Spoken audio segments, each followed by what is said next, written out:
സൗരന്മാരെ ക്രിസ്തുവിൽ സ്നേഹവന്ദനം. നമ്മൾ കഴിഞ്ഞ ആഴ്ചകളിലായിട്ട് നമ്മൾ ചിന്തിച്ചു വന്ന പോലെ ദൈവസഭ എന്ന ശരീരത്തെ ദൈവം പണിയുന്നതിനെ പറ്റി നമ്മൾ പഠിച്ചുകൊണ്ടിരിക്കുകയായിരുന്നു. നമ്മൾ ഈ ക്ലാസ്സുകളിലെല്ലാം പഠിക്കുന്നത് അതിൻ്റെ അടിസ്ഥാനപരമായിട്ടുള്ള പ്രിൻസിപ്പിൾസ് ആണ്.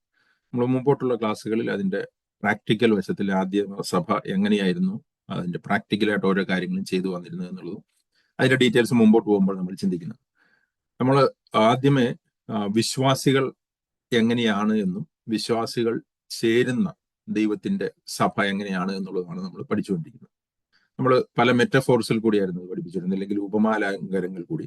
നേരം വിശ്വാസികളെ ദൈവവചനം ജീവനുള്ള കല്ലുകളായിട്ട് പഠിപ്പിക്കുന്നു.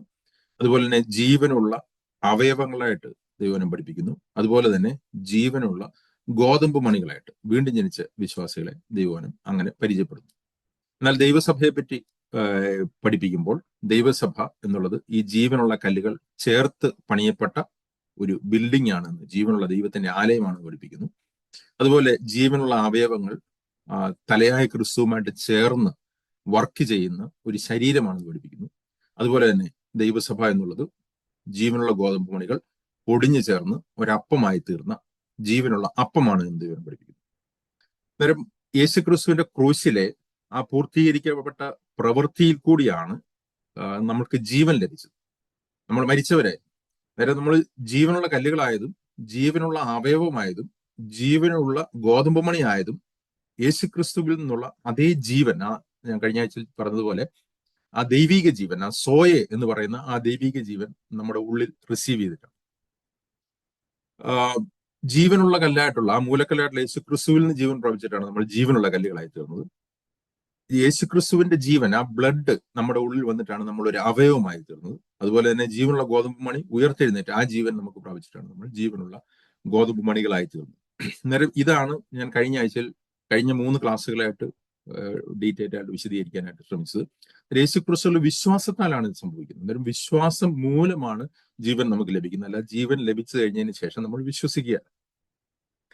എന്നാൽ അങ്ങനെ യേശുക്രിസ്തുവിന്റെ ആ ക്രൂശിലെ വർക്ക് കൊണ്ടാണ് നമുക്ക് ജീവൻ പ്രാപിച്ചതെങ്കിലും നമ്മൾ ജീവനുള്ള കല്ലുകളായ നമ്മൾ, ഇല്ലെങ്കിൽ ജീവനുള്ള അവയവങ്ങളായ നമ്മൾ, ജീവനുള്ള ഗോതമ്പ് മണികളായ നമ്മളൊരു ശരീരവും ഒരു മന്ദിരവും ഒരു അപ്പവുമായി തീരണമെങ്കിൽ വേറൊരു ക്രൂശിനെ പറ്റി യേശുക്രിസ്തു പഠിപ്പിച്ചു. അതാണ് നമ്മൾ കഴിഞ്ഞ ആഴ്ചയിൽ അവസാനത്തെ ക്ലാസ് സമയങ്ങളിലേക്ക് പോയപ്പോഴും കൂടുതലായിട്ട് വിശദീകരിച്ചത്. 2 ക്രൂശ് ദൈവവചനം പഠിപ്പിക്കുന്നുണ്ട്. 2 ക്രൂശ് എന്ന് പറഞ്ഞാൽ യേശുക്രിസ്തുവിന്റെ ക്രൂശിന്റെ 2 വിധ പ്രവർത്തികൾ നമുക്ക് പറയാനായിട്ട് കഴിയും.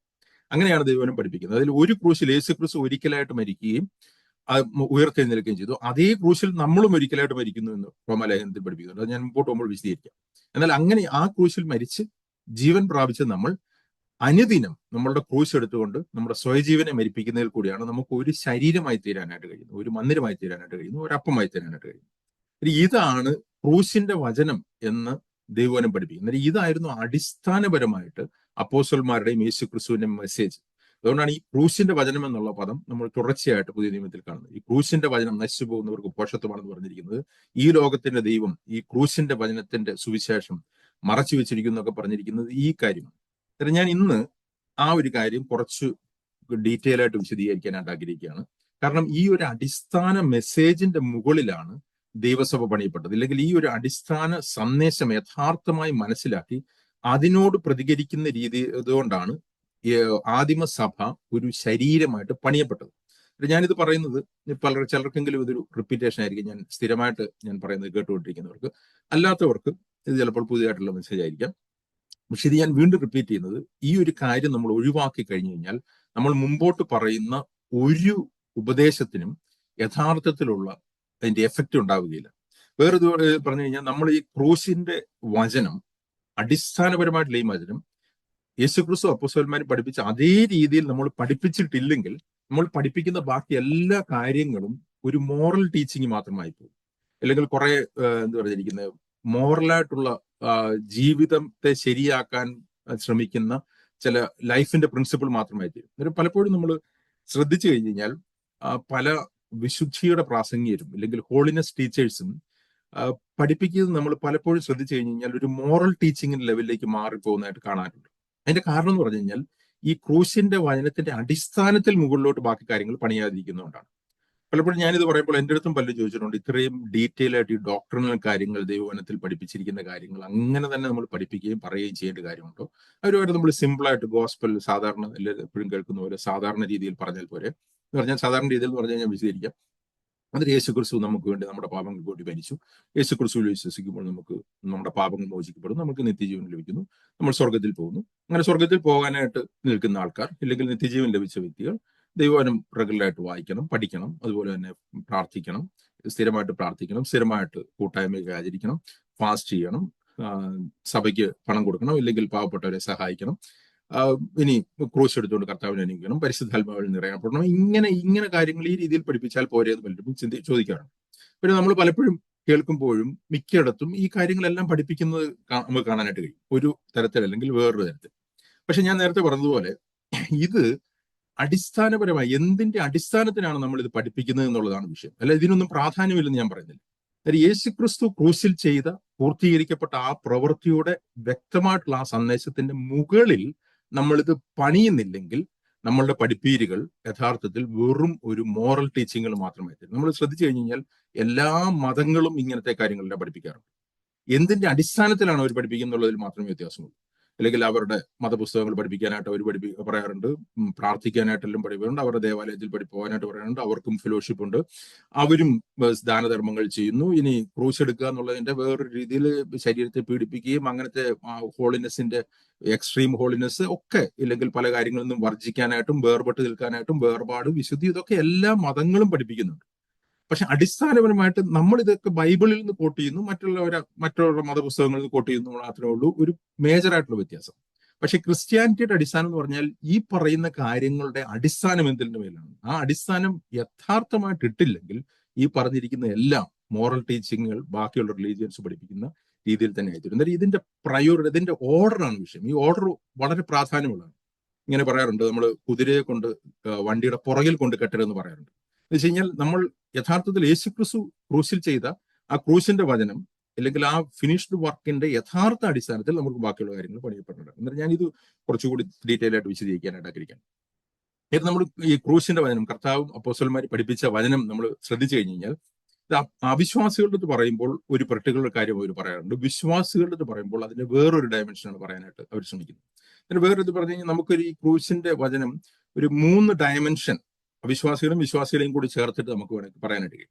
അപ്പോസ്തലന്മാർ ഇത് അവിശ്വാസികളുടെ പ്രസംഗിക്കുമ്പോൾ അവരടുത്ത് എപ്പോഴും പറഞ്ഞിരിക്കുന്നത് വരാനുള്ള ന്യായവിധിയിൽ നിന്ന് എങ്ങനെ രക്ഷിക്കപ്പെടണമെന്നുള്ളതാണ്. അല്ലെങ്കിൽ ദൈവത്തിന്റെ ന്യായവിധിയിൽ നിന്ന് രക്ഷിക്കപ്പെടാനായിട്ട് യേശുക്രിസ്തുവിൽ വിശ്വസിക്കുക, അങ്ങനെ നിങ്ങളുടെ പാപങ്ങൾ മോചിക്കപ്പെടും, നിങ്ങളുടെ പഴയകാല പാപങ്ങളെല്ലാം തന്നെ മോചിക്കപ്പെടും, അങ്ങനെ നിങ്ങൾക്ക് ദൈവത്തിന്റെ സന്നിധിയിലേക്ക് പ്രവേശനം ഉണ്ട് എന്നുള്ളതാണ് ഇവർ പഠിപ്പിച്ചത്. അതുകൊണ്ട് നമ്മൾ അപ്പോസ്തല പ്രവൃത്തി 17-ാമത്തെ അധ്യായത്തിന്റെ 3-ാമത്തെ വാക്യത്തിൽ, നമ്മൾ കഴിഞ്ഞ ആഴ്ചയിൽ എടുത്ത വാക്യത്തിലും പൗലോസ് അതാണ് പഠിപ്പിക്കുന്നത്, ദൈവം ലോകത്തെ ന്യായം വിധിക്കാനായിട്ട് ഒരു ദിവസം വെച്ചിരിക്കുന്നു, അങ്ങോട്ട് ന്യായവിധി വരാൻ പോകുന്നു, അതുകൊണ്ട് യേശുക്രിസ്തുവിൽ വിശ്വസിക്കുക, അങ്ങനെ ഈ ന്യായവിധിയിൽ നിന്ന് രക്ഷപ്പെടുക. ഇതാണ് യോഹന്നാൻ സ്നാപകൻ വരെ പ്രസംഗിച്ചുകൊണ്ടിരുന്നത്, വരുവാനുള്ള ന്യായവിധിയിൽ നിന്ന് അങ്ങനെ രക്ഷിക്കപ്പെടാനായിട്ട് കഴിയും. അന്നേരം പാപത്തിന്റെ ശിക്ഷയിൽ നിന്നുള്ള വിടുതലാണ് ഇവർ അവിശ്വാസികളെടുത്ത് പഠിപ്പിച്ചത്. രക്ഷിക്കപ്പെട്ടവരിടത്തും അവർ പഠിപ്പിച്ചിരുന്നു, നിങ്ങളുടെ പാപത്തിന്റെ ശിക്ഷ യേശുക്രിസ്തു ക്രൂശിലെടുത്തുകൊണ്ട് നിങ്ങളുടെ പാപങ്ങൾ ക്ഷമിക്കപ്പെട്ടു എന്നുള്ളത് രക്ഷിക്കപ്പെട്ടവരത്തും പഠിപ്പിച്ചിരുന്നു. എന്നാൽ അവിശ്വാസികളടുത്ത് പ്രധാനമായിട്ട് പഠിപ്പിക്കുന്നത് ഈ പാപത്തിന്റെ ശിക്ഷയിൽ നിന്ന് എങ്ങനെ രക്ഷപ്പെടാമെന്നുള്ളതാണ് സുവിശേഷത്തിന്റെ ഒരു പ്രൈമറി മെസ്സേജ് പോലെ അവർ പഠിപ്പിച്ചിരുന്നത്. എന്നാൽ വിശ്വാസികളുടെ അവർ പഠിപ്പിക്കുമ്പോൾ അവർ 2 കാര്യങ്ങൾ പ്രധാനമായിട്ട് പഠിപ്പിച്ചു. ഒന്ന്, വിശ്വാസികളുടെ അവർ ഏറ്റവും പ്രധാനമായിട്ട് പഠിപ്പിച്ചത് പാപത്തിന്റെ ശിക്ഷയിൽ നിന്ന് മാത്രമല്ല നിങ്ങൾ സ്വതന്ത്രരായിരിക്കുന്നത്, നിങ്ങൾ പാപത്തിന്റെ ശക്തിയിൽ നിന്നും നിങ്ങൾ യേശുക്രിസ്തുവിന്റെ ക്രൂശിലെ പ്രവൃത്തി കാരണം പരിപൂർണമായിട്ടും സ്വതന്ത്രരായിരിക്കുന്നു എന്നുള്ളത് അവർ അവരുടെ പഠിപ്പിച്ചു. ഞാനിത് മുമ്പോട്ട് പോകുമ്പോൾ കൂടുതൽ വിശദീകരിക്കാം. 3-ാമതായിട്ട്, അല്ലെങ്കിൽ വിശ്വാസികളെടുത്ത് പറയുമ്പോൾ യേശുക്രിസ്തുവിന്റെ ക്രൂശിൽ കൂടി നിങ്ങൾ പാപത്തിന്റെ ശക്തിയിൽ നിന്ന് സ്വതന്ത്രരായി അത് മനസ്സിലാക്കി നിങ്ങൾ നിങ്ങളുടെ ക്രൂശ് എടുത്തുകൊണ്ട് കർത്താവിനെ അനുഗമിക്കുമ്പോൾ നിങ്ങളുടെ ജീവിതത്തിൽ നിന്നും യേശുക്രിസ്തുവിന്റെ ജീവൻ ആത്മാവിന്റെ ഫലങ്ങളായിട്ട് പുറത്തു വരുമെന്നും നിങ്ങൾക്ക് ദൈവത്തിന്റെ നീതി പ്രാക്ടീസ് ചെയ്യാൻ കഴിയുമെന്നും മാത്രമല്ല, അങ്ങനെ നിങ്ങൾക്ക് നിങ്ങളുടെ കുടുംബത്തിലും നിങ്ങളുടെ സഭയിലും ഒരു ശരീരമായിട്ട് പണിയപ്പെടാൻ കഴിയുമെന്നും ഇവർ പഠിപ്പിച്ചു. എന്നാൽ ഇതിന്റെ ഓർഡർ നിങ്ങൾ മനസ്സിലാക്കണം. പാപത്തിന്റെ ശിക്ഷയിൽ നിന്നുള്ള വിടുതല്, പാപത്തിന്റെ ശക്തിയിൽ നിന്നുള്ള വിടുതല്, അതിനോട് തുടർന്നിട്ടാണ് നിങ്ങൾ ക്രൂശ് എടുത്തുകൊണ്ട് കർത്താവിനെ അനുഗമിക്കുമ്പോൾ നിങ്ങൾക്ക് പാപത്തിന് മുകളിൽ ഒരു വിജയം നിങ്ങൾക്ക് ലഭിച്ചിട്ട് നിങ്ങൾക്ക് ഒരുമിച്ച് ഒരു ശരീരമായിട്ട് പണിയപ്പെടാൻ കഴിയുമെന്ന് പഠിപ്പിച്ചു. ഞാൻ മുമ്പോട്ട് പോകുമ്പോൾ കുറച്ചുകൂടി വിശദീകരിക്കും. എന്നിട്ടും ഞാൻ മനസ്സിലാക്കുന്നത് മിക്കവാറുമുള്ള എല്ലാ വിശ്വാസികൾക്കും തന്നെ അവർക്കറിയാം അവരുടെ പാപങ്ങൾ പരിപൂർണമായിട്ടും ക്ഷമിക്കപ്പെട്ടു, ഇല്ലെങ്കിൽ അവർ അതിനെയാണ് ദൈവവചനം ഒരു അഷ്വറൻസ് ഓഫ് സാൽവേഷൻ എന്ന് പറഞ്ഞിരിക്കുന്നത്. നമുക്കൊരു രക്ഷിക്കപ്പെട്ട വ്യക്തികൾക്ക് ആ സാൽവേഷന്റെ അഷ്വറൻസ് ഇല്ലാതെ ഒരിക്കലും മുമ്പോട്ട് പോകാനായിട്ട് കഴിയത്തില്ല. അവർ രക്ഷിക്കപ്പെട്ടവരായിരിക്കും, പക്ഷെ അവർക്ക് ഒരു അഷ്വറൻസ് ഇല്ലെങ്കിൽ അവരുടെ ജീവിതത്തിൽ എപ്പോഴും ഒരു അരക്ഷിതാവസ്ഥ അവരുടെ ജീവിതത്തിൽ ഉണ്ടാവും. അവർക്കൊരു ആത്മീയമായിട്ട് മുമ്പോട്ട് പോകാനായിട്ട് കഴിയത്തില്ല. അന്നേരം പലരും ചിന്തിക്കുന്ന ഈ അഷ്വറൻസ് ഉണ്ടെങ്കിൽ ഇവർ പാപം ചെയ്യുമെന്നാണ് ശരിക്കുന്നത്. അങ്ങനെയല്ല, നേരെ തിരിച്ചിട്ടാണ്. ഈ അഷ്വറൻസ് ആണ് നമ്മളെ മുമ്പോട്ട് കൊണ്ടുപോകാനായിട്ട്. നമ്മുടെ പാപങ്ങൾ പരിപൂർണമായിട്ട് ക്ഷമിക്കപ്പെട്ടു. കർത്താവ് എബ്രായലേഖനത്തൊക്കെ പറഞ്ഞിരിക്കുന്ന പോലെ, പുതിയ ഉടമ്പടിയിൽ പറഞ്ഞിരിക്കുന്നത് നിങ്ങളുടെ പാപങ്ങളെ ഞാൻ ഓർക്കുകയില്ല എന്ന് പറഞ്ഞിരിക്കുന്ന ആ ഒരു അടിസ്ഥാനത്തിൽ മാത്രമേ ഒരു വിശ്വാസിക്ക് മുമ്പോട്ട് പോകാനായിട്ട് കഴിയത്തുള്ളൂ.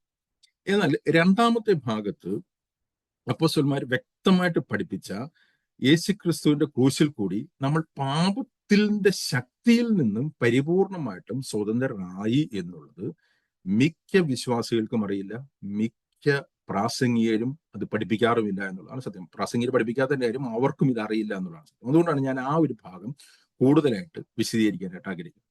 യേശുക്രിസ്തുവാണ് ഈ പാപത്തിൽ നിന്നുള്ള സ്വാതന്ത്ര്യം എന്നുള്ള പദം, ഇല്ലെങ്കിൽ ആ ഒരു കാര്യം ആദ്യമായിട്ട് പറയുന്നത്. എല്ലാ പുതിയ നിയമ സുവിശേഷത്തിലെ എല്ലാ സത്യങ്ങളും യേശുക്രിസ്തുവാണ് ആദ്യം പഠിപ്പിക്കുന്നത്. അപ്പോസ്തലന്മാർ അത് പരിശുദ്ധാത്മാവ് അപ്പോസ്തലന്മാർ കൂടുതൽ വെളിപ്പെടുത്തി കൊടുത്തിരുന്നു മാത്രമേ ഉള്ളൂ. അന്നേരം യോഹന്നാന്റെ സുവിശേഷം അതിന്റെ 8-ാമത്തെ അധ്യായത്തിന്റെ 36-ാമത്തെ വാക്യം, ഞാൻ ശരിക്കും ആക്ച്വലി എൻ്റെ രക്ഷിക്കപ്പെട്ടപ്പോൾ ഏറ്റവും ആദ്യം കേട്ട ദൈവവചന സുവിശേഷ വാക്യം എന്ന് പറയുന്ന ഇതാണ്. ഇതിന്റെ പൂർണ്ണ അർത്ഥത്തിൽ എനിക്ക് അന്ന് മനസ്സിലായിരുന്നില്ല, എങ്കിലും ഇതായിരുന്നു ഞാൻ ഏറ്റവും ആദ്യം കേട്ടത്. യോഹന്നാന്റെ സുവിശേഷം 8-ാമത്തെ അധ്യായത്തിന്റെ 36-ാമത്തെ വാക്യത്തിൽ യേശുക്രിസ്തു പറയാണ്, പുത്രൻ നിങ്ങൾക്ക് സ്വാതന്ത്ര്യം വരുത്തിയാൽ നിങ്ങൾ സാക്ഷാൽ സ്വതന്ത്രരാകും. ഇവിടെ പറഞ്ഞിരിക്കുന്ന സ്വാതന്ത്ര്യം എന്നുള്ളത് പാപത്തിന്റെ അടിമത്തത്തിൽ നിന്നുള്ള സ്വാതന്ത്ര്യമാണെന്ന് കോൺടെക്സ്റ്റ് വായിച്ചാൽ നമുക്ക് മനസ്സിലാവും. കാരണം യേശുക്രിസ്തു പറയാണ്, പാപം ചെയ്യുന്നവനെല്ലാം പാപത്തിന്റെ അടിമയാകുന്നു എന്ന് പറഞ്ഞിട്ടാണ് ഭർത്താവ് പറഞ്ഞിരിക്കുന്നത്. പുത്രൻ നിങ്ങൾക്ക് സ്വാതന്ത്ര്യം വരുത്തിയാൽ നിങ്ങൾ സാക്ഷാൽ സ്വതന്ത്രരാകും. അതുകൂടാതെ യേശുക്രിസ്തു അതിന് മുകളിൽ തന്നെ പറയുന്നുണ്ട്, സത്യം അറിയുകയും സത്യം നിങ്ങളെ സ്വതന്ത്രരാക്കുകയും ചെയ്യും. അന്നേരം രണ്ട് കാര്യങ്ങൾ, ഒരു കാര്യം മനസ്സിലാക്കും. യേശുക്രിസ്തു ഇവിടെ പറയുന്നില്ല പാപത്തിൽ നിന്ന് സ്വാതന്ത്ര്യം പ്രാപിക്കാനായിട്ട് നിങ്ങൾ കൂടുതൽ പ്രാർത്ഥിച്ചാൽ നിങ്ങൾക്ക് പാപത്തിൽ നിന്ന് സ്വാതന്ത്ര്യം ലഭിക്കുമെന്ന് പറയുന്നില്ല. കൂടുതൽ ഫാസ്റ്റ് ചെയ്താൽ നിങ്ങൾക്ക് പാപത്തിൽ നിന്ന് സ്വാതന്ത്ര്യം ലഭിക്കുമെന്ന് പറയുന്നില്ല. ബൈബിൾ വായിച്ചാൽ പാപത്തിൽ നിന്ന് സ്വാതന്ത്ര്യം ലഭിക്കുമെന്ന് പഠിപ്പിക്കുന്നില്ല. സഭയിൽ പോയാൽ പാപത്തിൽ നിന്ന് സ്വാതന്ത്ര്യം ലഭിക്കുന്നു, ഇങ്ങനെയൊന്നും അല്ല പഠിപ്പിക്കുന്നത്. കാരണം ഈ സ്വാതന്ത്ര്യം എന്നുള്ളത് വേറൊരാൾ നമുക്ക് തന്നെങ്കിലും ഒക്കെ, ഇല്ലെങ്കിൽ വേറൊരാളുടെ ശക്തിയിൽ കൂടി നമുക്ക് സ്വതന്ത്രരായി. ഇത് ഗ്രാജുവലി സംഭവിക്കുന്ന ഒരു കാര്യമല്ല സ്വാതന്ത്ര്യം എന്ന് പറയുന്നത്. ഇത് ഇൻസ്റ്റന്റേനിയസ് ആണ്. ഞാൻ മുമ്പോട്ട് പോകുമ്പോൾ വിശദീകരിക്കാം. അന്നേരം യേശുക്രിസ്തു എന്ന പുത്രൻ നമ്മളെ സ്വതന്ത്രരാക്കിയെങ്കിൽ മാത്രമേ നമുക്ക് സ്വാതന്ത്ര്യം പ്രാപിക്കാനായിട്ട്. അല്ലെ നമ്മൾ എന്തെങ്കിലും ചെയ്യുന്ന കാര്യം കൊണ്ട് നമുക്ക് ഒരിക്കലും സ്വാതന്ത്ര്യം കിട്ടത്തില്ല. സ്വാതന്ത്ര്യം എപ്പോഴും അങ്ങനെ തന്നെയാണ്. ഒരു വ്യക്തി നമ്മളെ സ്വതന്ത്രരാക്കിയെങ്കിലും ഒക്കെ. അത് അങ്ങനെ സ്വതന്ത്രരായാൽ മാത്രം കാര്യമില്ല, ആ സ്വതന്ത്രരായി എന്ന് നമ്മൾ അറിയുകയും വേണം. അതുകൊണ്ടാണ് യേശുക്രിസ്തു പറഞ്ഞിരിക്കുന്നത്, സത്യം നിങ്ങൾ അറിയുകയും എന്റെ വചനം നിങ്ങൾ കേൾക്കുകയും ആ വചനത്തിൽ നിലനിൽക്കുകയും ചെയ്യുമ്പോൾ ആ സത്യം നിങ്ങൾ അറിയുകയും ആ സത്യം നിങ്ങളെ സ്വതന്ത്രരാക്കുകയും ചെയ്യും. ഈ കാര്യമാണ് ഞാൻ വിശദീകരിക്കാനായിട്ട് ആഗ്രഹിക്കുന്നത്. ഒന്ന്, യേശുക്രിസ്തു ക്രൂശിൽ കൂടി നമ്മളെ പാപത്തിൽ നിന്ന് സ്വതന്ത്രരാക്കി. അത് നമ്മൾ അറിയണം എന്ന് ദൈവം ആഗ്രഹിക്കുന്നു, യേശുക്രിസ്തു ആഗ്രഹിക്കുന്നു, അപ്പോസ്തലന്മാർ ആഗ്രഹിക്കുന്നു. അതുകൊണ്ടാണ് അപ്പോസ്തലന്മാർ ഈ മെസ്സേജ് തുടർച്ചയായിട്ട് വിശദീകരിച്ചത്. ഇതാണ് ഒരു ഫൗണ്ടേഷണൽ മെസ്സേജ്. അപ്പോസ്തലന്മാരുടെ അടിസ്ഥാനപരമായിട്ടുള്ള ക്രൂശിന്റെ മെസ്സേജ് എന്ന് പറഞ്ഞു കഴിഞ്ഞാൽ, പാപത്തിന്റെ ശിക്ഷയിൽ നിന്ന് മാത്രമല്ല നിങ്ങൾ സ്വതന്ത്രരായിരിക്കുന്നത്, പാപത്തിന്റെ ശക്തിയിൽ നിന്ന് നിങ്ങൾ സ്വതന്ത്രരായിരിക്കുന്നു എന്നുള്ളത്. അത് നിങ്ങൾ അറിയുമ്പോൾ നിങ്ങൾക്കത് എക്സ്പീരിയൻസ് ചെയ്യാനായി കഴിയുകയും നിങ്ങൾക്കൊരു വിജയകരമായിട്ടുള്ള ക്രിസ്തീയ ജീവിതം സാധ്യമാവുകയും ചെയ്യും. ഇതാണ് വിജയകരമായ ക്രിസ്തീയ ജീവിതത്തിന്റെ അടിസ്ഥാന ശിലയായിട്ട് അപ്പോസ്തലന്മാർ പഠിപ്പിച്ചത്. ദൈവസഭ മുമ്പോട്ട് പണിയപ്പെടുന്നതിന്റെ അടിസ്ഥാന ശിലയായിട്ട് പഠിപ്പിച്ചത്. അന്നേരം ഇത് ഞാൻ പറഞ്ഞു, ഞാനിത് പല പ്രാവശ്യം റിപ്പീറ്റ് ചെയ്തിട്ടുള്ളതാണെങ്കിലും ഈ വിഷയമായിട്ട് ബന്ധപ്പെട്ടത് പറയാതെ എനിക്ക് മുമ്പോട്ട് പോകാൻ കഴിയാത്തതുകൊണ്ടാണ് ഞാൻ ഇത് വിശദീകരിക്കുന്നത്. ഇത് വളരെ ഡീറ്റെയിൽഡ് ആയിട്ട് അപ്പോസ്തലൻ യേശുക്രിസ്തു യോഹന്നാന്റെ സുവിശേഷം 8-32-36 പറഞ്ഞിരിക്കുന്ന അതേ കാര്യം തന്നെ വളരെ വിശദമായിട്ട് വിശദീകരിക്കുന്ന ഒരു അധ്യായമാണ് റോമാലേഖനം 6-ാമത്തെ അധ്യായം. റോമാലേഖനം 6-ാം അധ്യായം നമ്മൾ പദാനുപദമായിട്ട് പഠിച്ചാണ്. അതിലെ ചില വാക്കുകൾ ഞാൻ വീണ്ടും ആവർത്തിക്കുകയാണ്. അവിടുത്തെ ചോദ്യം എന്നുള്ളത് ശരിക്കും പൗലോസിന്റെ ചോദ്യം എന്ന് പറഞ്ഞാൽ ഇനി എങ്ങനെ പാപത്തിന്റെ ശിക്ഷയിൽ നിന്ന് വിടുതൽ പ്രാപിക്കാൻ കഴിയുമെന്നുള്ളതല്ല. അത് പൗലോസ് റോമാലേഖനം 5-ാമത്തെ അധ്യായത്തിൽ വ്യക്തമായിട്ട് വിശദീകരിച്ചു. റോമാലേഖനം 5-ാമത്തെ അധ്യായത്തിൽ യേശുക്രിസ്തു പറയുന്നു, 5:8 പൗലോസ് പറയാണ്, ക്രിസ്തു നാം പാപികളായിരിക്കുമ്പോൾ തന്നെ നമുക്ക് വേണ്ടി മരിച്ചു, അങ്ങനെ അവന്റെ രക്തത്താൽ നമ്മൾ നീതീകരിക്കപ്പെട്ടതുകൊണ്ട് അതുകൊണ്ട് എത്ര അധികമായിട്ട് അവൻ വരുവാനുള്ള കോപത്തിൽ നമ്മൾ രക്ഷിക്കപ്പെടുമെന്ന് പറഞ്ഞു. അന്നേരം വരാൻ പോകുന്ന ദൈവത്തിന്റെ ന്യായവിധിയിൽ നിന്നുള്ള രക്ഷിക്കപ്പെടലിനെ പറ്റി അല്ല റോമാലേഖനം 6-ാമത്തെ അധ്യായത്തിൽ പറഞ്ഞിരിക്കുന്നു. 5-ാമത്തെ അധ്യായത്തിൽ അത് പറഞ്ഞു. യേശുക്രിസ്തു രക്തത്താൽ നീതീകരിക്കപ്പെട്ട എല്ലാ വ്യക്തികളും വരാൻ പോകുന്ന ദൈവത്തിന്റെ കോപത്തിൽ നിന്നും രക്ഷിക്കപ്പെടുമെന്ന്. എന്നാൽ ഇവിടെ പറഞ്ഞിരിക്കുന്ന കാര്യം എന്ന് പറഞ്ഞാൽ, ഇവരുടെ ഒരു ചോദ്യം എന്ന് പറഞ്ഞാൽ, പാപം കണ്ടിന്യൂ ചെയ്തുകൊണ്ടിരിക്കാമോ? Can we practise in? ഇല്ലെങ്കിൽ എങ്ങനെയാണ് പാപം പ്രാക്ടീസ് ചെയ്യുന്നത് നമുക്ക് നിർത്താൻ കഴിയുന്നത്? എങ്ങനെയാണ് പാപത്തിൽ നിന്നുള്ള സ്വാതന്ത്ര്യവും പാപത്തിന്റെ മേലുള്ള വിജയവും നമുക്ക് എക്സ്പീരിയൻസ് ചെയ്യുന്നത്? ഇത് രണ്ടും രണ്ട് പദങ്ങളാണ്, വ്യത്യസ്തമായിട്ടുള്ള കാര്യങ്ങളാണ്. ഞാൻ മുമ്പോട്ട് പോകുമ്പോൾ സമയമുള്ളവരെ വിശദീകരിക്കാം, അല്ലെങ്കിൽ നിങ്ങൾക്ക് ചോദ്യങ്ങളുണ്ടെങ്കിൽ ഞാൻ കൂടുതൽ വിശദീകരിക്കാം. എന്നാൽ ഈ പാപത്തിന്റെ ശക്തിയിൽ നിന്നുള്ള സ്വാതന്ത്ര്യം എന്നുള്ള കാര്യം, അല്ലെങ്കിൽ എങ്ങനെ പാപത്തിന്റെ മുകളിൽ നമുക്ക് വിജയിക്കാം എന്നുള്ളതിന് നിങ്ങൾ ചില കാര്യങ്ങൾ അറിയണം എന്ന് പൗലോസ് പറയാം. അതുകൊണ്ടാണ് യേശുക്രിസ്തു പറഞ്ഞത്, സത്യം നിങ്ങൾ അറിയണം. അറിയുമ്പോൾ മാത്രമാണ് നിങ്ങൾക്ക് ഇത് എക്സ്പീരിയൻസ് ചെയ്യാനായിട്ട് കഴിയുന്നത്. എന്നാൽ എന്താണ് ഇവർ അറിയണമെന്ന് പറഞ്ഞിരിക്കുന്നത്? അതുകൊണ്ട് തന്നെ റോമലേഖനം 6-ാമത്തെ അധ്യായത്തിൽ മാത്രം 5 പ്രാവശ്യം പൗലോസ് റിപ്പീറ്റ് ചെയ്ത് പറയാണ്, നിങ്ങൾ പാപത്തിന്റെ ശക്തിയിൽ നിന്നും സ്വതന്ത്രരായിരിക്കുന്നു. ഞാനിത് വേഴ്സ് വൈസ് ആയിട്ട് എടുത്തുകൊണ്ട് ഞാൻ വാക്യങ്ങൾ കൂടെ എടുക്കുന്നില്ല, ഞാൻ നിങ്ങൾക്ക് നോട്ട് ചെയ്യാം. 6-ാമത്തെ വാക്യം, 7-ാമത്തെ വാക്യം, 18-ാമത്തെ വാക്യം, 22, 23 വാക്യങ്ങൾ, ഇങ്ങനെ 5 തവണ ഒരേ അധ്യായത്തിൽ, ആകെ 23 വാക്യങ്ങളുള്ള ഒരു അധ്യായത്തിൽ 5 തവണ പൗലോസ് ക്ലിയർ ആയിട്ട് പറയാണ്, you are freed from sin. അത് മാത്രമല്ല, ഇത് നിങ്ങൾ അറിയുന്നില്ലയോ എന്ന് പൗലോസ് 5 പ്രാവശ്യം ചോദിക്കുന്നു. എന്നാൽ ഇത് രണ്ടും നിങ്ങൾ പറയണം, ഇത് നിങ്ങൾ ഇത് അറിയുന്നില്ലയോ എന്ന് ഇവരുടെ ചോദിക്കുമ്പോൾ ഇവർക്ക് ഓൾറെഡി അറിയാവുന്ന ഒരു സത്യമാണ് എന്നുള്ളത് കൊണ്ടാണ് ഇവരുടെ ചോദിക്കുന്നത്. എന്നാൽ ഇവരുടെ അത് 3-ാമത്തെ വാക്യം, 5-ാമത്തെ വാക്യം, 8-ാമത്തെ വാക്യം, 9-ാമത്തെ വാക്യം, 16-ാമത്തെ വാക്യം, റോമലേഖനം 6-ാമത്തെ അധ്യായത്തിലെ മാത്രം കാര്യമാണ് പറഞ്ഞിരിക്കുന്നത്. 5 പ്രാവശ്യം നിങ്ങൾ പാപത്തിൽ നിന്ന് സ്വതന്ത്രരായിരിക്കുന്നു എന്ന് പറയുന്നു. അതുപോലെ തന്നെ 5 പ്രാവശ്യം ഇവരുടെ ചോദിക്കുകയാണ്, നിങ്ങൾ അറിയുന്നില്ലയോ, ഡോണ്ട് യു നോ? ഇങ്ങനെ യേശുക്രിസ്തുവിനോട് കൂടി മരിച്ച വ്യക്തി, അല്ലെങ്കിൽ യേശുക്രിസ്തുവിന്റെ ക്രൂശിലെ പ്രവൃത്തിയാൽ നിങ്ങൾ പാപത്തിൽ നിന്ന് സ്വതന്ത്രരായിരിക്കുന്നു എന്ന് നിങ്ങൾ അറിയുന്നില്ലയോ? അറിയണം എന്ന് പറയാണ്. നിങ്ങൾ റെക്കൺ ചെയ്യണം, അതിനോട് നിങ്ങൾ എണ്ണണം എന്ന് പറയണം. എന്നാൽ ഞാൻ എന്താണ് പറഞ്ഞെന്ന് വെച്ച് കഴിഞ്ഞാൽ, ഇതാണ് ഒരു ഫൗണ്ടേഷണൽ ട്രൂത്ത്. അന്നേരം പൗലോസ് വിജയകരമായ ക്രിസ്തീയ ജീവിതത്തിന്റെ 10 പോയിന്റ് ഉള്ള ഒരു പ്രസംഗമൊന്നും പ്രസംഗിക്കുന്നില്ല. ഇന്ന് നമ്മൾ വേറെ പ്രസംഗങ്ങളോ അല്ലെങ്കിൽ പുസ്തകങ്ങളോ കേൾക്കാൻ വിജയകരമായ ക്രിസ്തീയ ജീവിതത്തിന് വേണ്ടിയിട്ടുള്ള 10 മാർഗങ്ങൾ എന്ന് പറഞ്ഞു. പക്ഷേ പൗലോസ് അതൊന്നുമല്ല പറഞ്ഞില്ലേ. പൗലോസ് പറഞ്ഞിരിക്കുന്നത് ഒറ്റ സത്യമാണ് പഠിപ്പിച്ചിരിക്കുന്നത്, ഒറ്റ ഫൗണ്ടേഷണൽ ട്രൂത്ത്. ആ ട്രൂത്ത് എന്ന് പറഞ്ഞു കഴിഞ്ഞാൽ, നിങ്ങൾക്ക് വിജയകരമായിട്ട് ക്രിസ്തീയ ജീവിതം സാധ്യമാക്കണമെങ്കിൽ അതിന്റെ അപ്പുറത്തേക്ക് ആത്മാവിന്റെ ഫലങ്ങൾ പുറപ്പെടുവിക്കുകയും അതിന്റെ അപ്പുറത്തേക്ക് ദൈവസഭയെ പണിയപ്പെടുകയും ചെയ്യണമെങ്കിൽ ഏറ്റവും അടിസ്ഥാനപരമായിട്ട് ഒറ്റ ട്രൂത്ത് നിങ്ങൾ മനസ്സിലാക്കും. ഇല്ലെങ്കിൽ ആ ഒരു ട്രൂത്ത് മനസ്സിലാക്കിയില്ലെങ്കിൽ ബാക്കി എന്ത് മനസ്സിലാക്കിയിട്ടും കാര്യമില്ല. അത് എന്ന് പറഞ്ഞിരിക്കുന്നത്, യേശുക്രിസ്തുവിന്റെ ക്രൂശിൽ കൂടി നിങ്ങൾ പാപത്തിന്റെ ശക്തിയിൽ നിന്നും സ്വതന്ത്രരായിരിക്കുന്നു എന്നുള്ള സത്യം. അന്നേരം ഇത് ഞാൻ നേരത്തെ പറഞ്ഞു, ഇത് മിക്ക ആൾക്കാർക്കും അറിയില്ല എന്നുള്ള ഒരു സത്യം.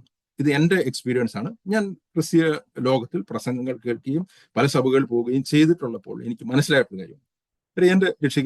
എൻ്റെ എക്സ്പീരിയൻസ് എന്ന് പറഞ്ഞു കഴിഞ്ഞാൽ, ഞാൻ രക്ഷിക്കപ്പെട്ട ആ സമയത്ത് വർഷങ്ങൾക്ക് മുമ്പ് ഞാനൊരു ആദ്യം പോയിക്കൊണ്ടിരുന്ന ഒരു പ്രോസ്പെരിറ്റി ഗോസ്പൽ പ്രീച്ച് ചെയ്തിരുന്നത് ഒരു ചർച്ചിലാണ്.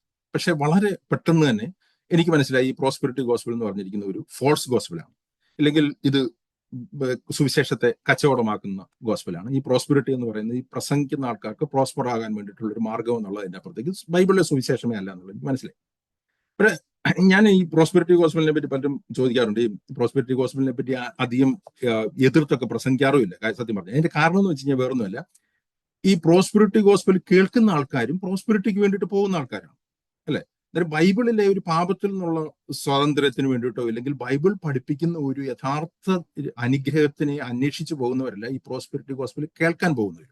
അന്നേരം ഈ പ്രോസ്പെരിറ്റി ഗോസ്പൽ കേൾക്കാൻ പോകുന്നവർ ഉള്ളത് കൊണ്ടാണ് ഈ പ്രോസ്പെരിറ്റി ഗോസ്പൽ ആൾക്കാർ പ്രസംഗിക്കുന്നത്. അന്നേരം അതൊരു വേറൊരു കൂട്ടമാണ്. അന്നേരം അതിനെതിരെ നമ്മൾ വലുതായിട്ട് പറയേണ്ട കാര്യമൊന്നുമില്ല. നമ്മൾ സ്വാഭാവികമാണ് എപ്പോഴും നമ്മൾ ഈ മലയാളികൾ അല്ലെങ്കിൽ പൊതുവെ മനുഷ്യർ എന്ന് പറഞ്ഞു കഴിഞ്ഞാൽ പണിയെടുക്കാതെ എങ്ങനെ പണം ഉണ്ടാക്കാം എന്നുള്ള മാർഗം അന്വേഷിക്കുന്നവരാണ്. അന്നേരം അങ്ങനെയുള്ളവരെ കളിപ്പിക്കുക എന്ന് പറയുന്നത് ഈ ലോകത്തിലെ ഒരു നോർമൽ സംഭവമാണ്, അല്ലേ? നമുക്ക് അറിയാം, ഈ ആട്, മാഞ്ചിയം, വെള്ളിമൂങ്ങ എന്നൊക്കെ പറഞ്ഞിട്ട് ആൾക്കാരെ പറ്റിക്കുന്നത്. അന്നേരം ആരാണ് ആൾക്കാരെ പറ്റിക്കുന്നത്? അന്നേരം ബുദ്ധിയുള്ള വ്യക്തികൾ, നിങ്ങൾ പണിയെടുക്കാതെ കാശുണ്ടാക്കാൻ ആഗ്രഹിക്കുന്ന ബുദ്ധിയുള്ള വ്യക്തികൾ, പണിയെടുക്കാതെ കാശുണ്ടാക്കാനായിട്ട് ആഗ്രഹിക്കുന്നു, അല്ലെങ്കിൽ പെട്ടെന്ന് പണക്കാരനാകാനായിട്ട് ആഗ്രഹിക്കുന്ന ആൾക്കാരെ പറ്റിക്കുന്നു. അന്നേരം ഈ ആട്, മാഞ്ചിയം, വെള്ളിമൂങ്ങ എന്ന് പറഞ്ഞിരിക്കുന്ന പോലെ ഇവര് പ്രോസ്പെരിറ്റി ഗോസ്പൽ പ്രസംഗിക്കുന്നു, കുറെ മണ്ടന്മാർ അത് വിശ്വസിക്കുന്നു, അതിന്റെ പുറകെ പോകുന്നു. ഇതിനെതിരെ ഒന്നും വലുതായിട്ട് പറഞ്ഞിട്ടൊന്നും കാര്യമില്ല. അന്നേരം യഥാർത്ഥത്തിൽ ദൈവോന പ്രകാരം മുമ്പോട്ട് പോകാൻ ആഗ്രഹിക്കുന്നവരെ മാത്രമേ നമ്മൾ യഥാർത്ഥ ദൈവോന സത്യം പഠിപ്പിച്ചിട്ടുള്ളൂ. ഞാനത് പാസിങ്ങിൽ പറഞ്ഞു മാത്രമേ ഉള്ളൂ. അതായത് ഞാൻ രക്ഷിക്കപ്പെട്ട ആദ്യത്തെ ഒരു വർഷത്തിനുള്ളിൽ തന്നെ എനിക്കിത് പിടികിട്ടി. ഇത് ഒരു യഥാർത്ഥ ഗോസ്പൽ. ആരും പറഞ്ഞു തരാതെ തന്നെ ദൈവത്തിൽ തന്നെ എനിക്കിത് ഈ കാര്യം മനസ്സിലായി.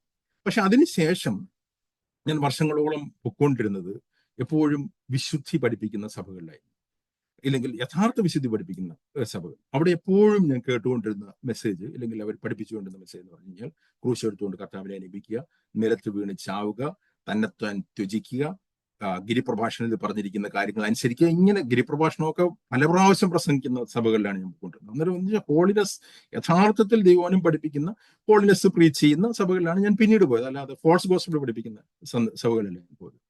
പക്ഷെ ഞാൻ മനസ്സിലാക്കിയ എൻ്റെ ഒരു എക്സ്പീരിയൻസ് ആണ്. ഇതൊന്നും എല്ലാവർക്കും അതേപോലെ ആവണമെന്ന് നിർബന്ധമൊന്നുമില്ല. പക്ഷെ എൻ്റെ എക്സ്പീരിയൻസ് ഞാൻ പറയുന്നത് മാത്രമേ ഉള്ളൂ. പലർക്കും ആ എക്സ്പീരിയൻസ് ഉള്ളത് കൊണ്ടുകൊണ്ടാണ്.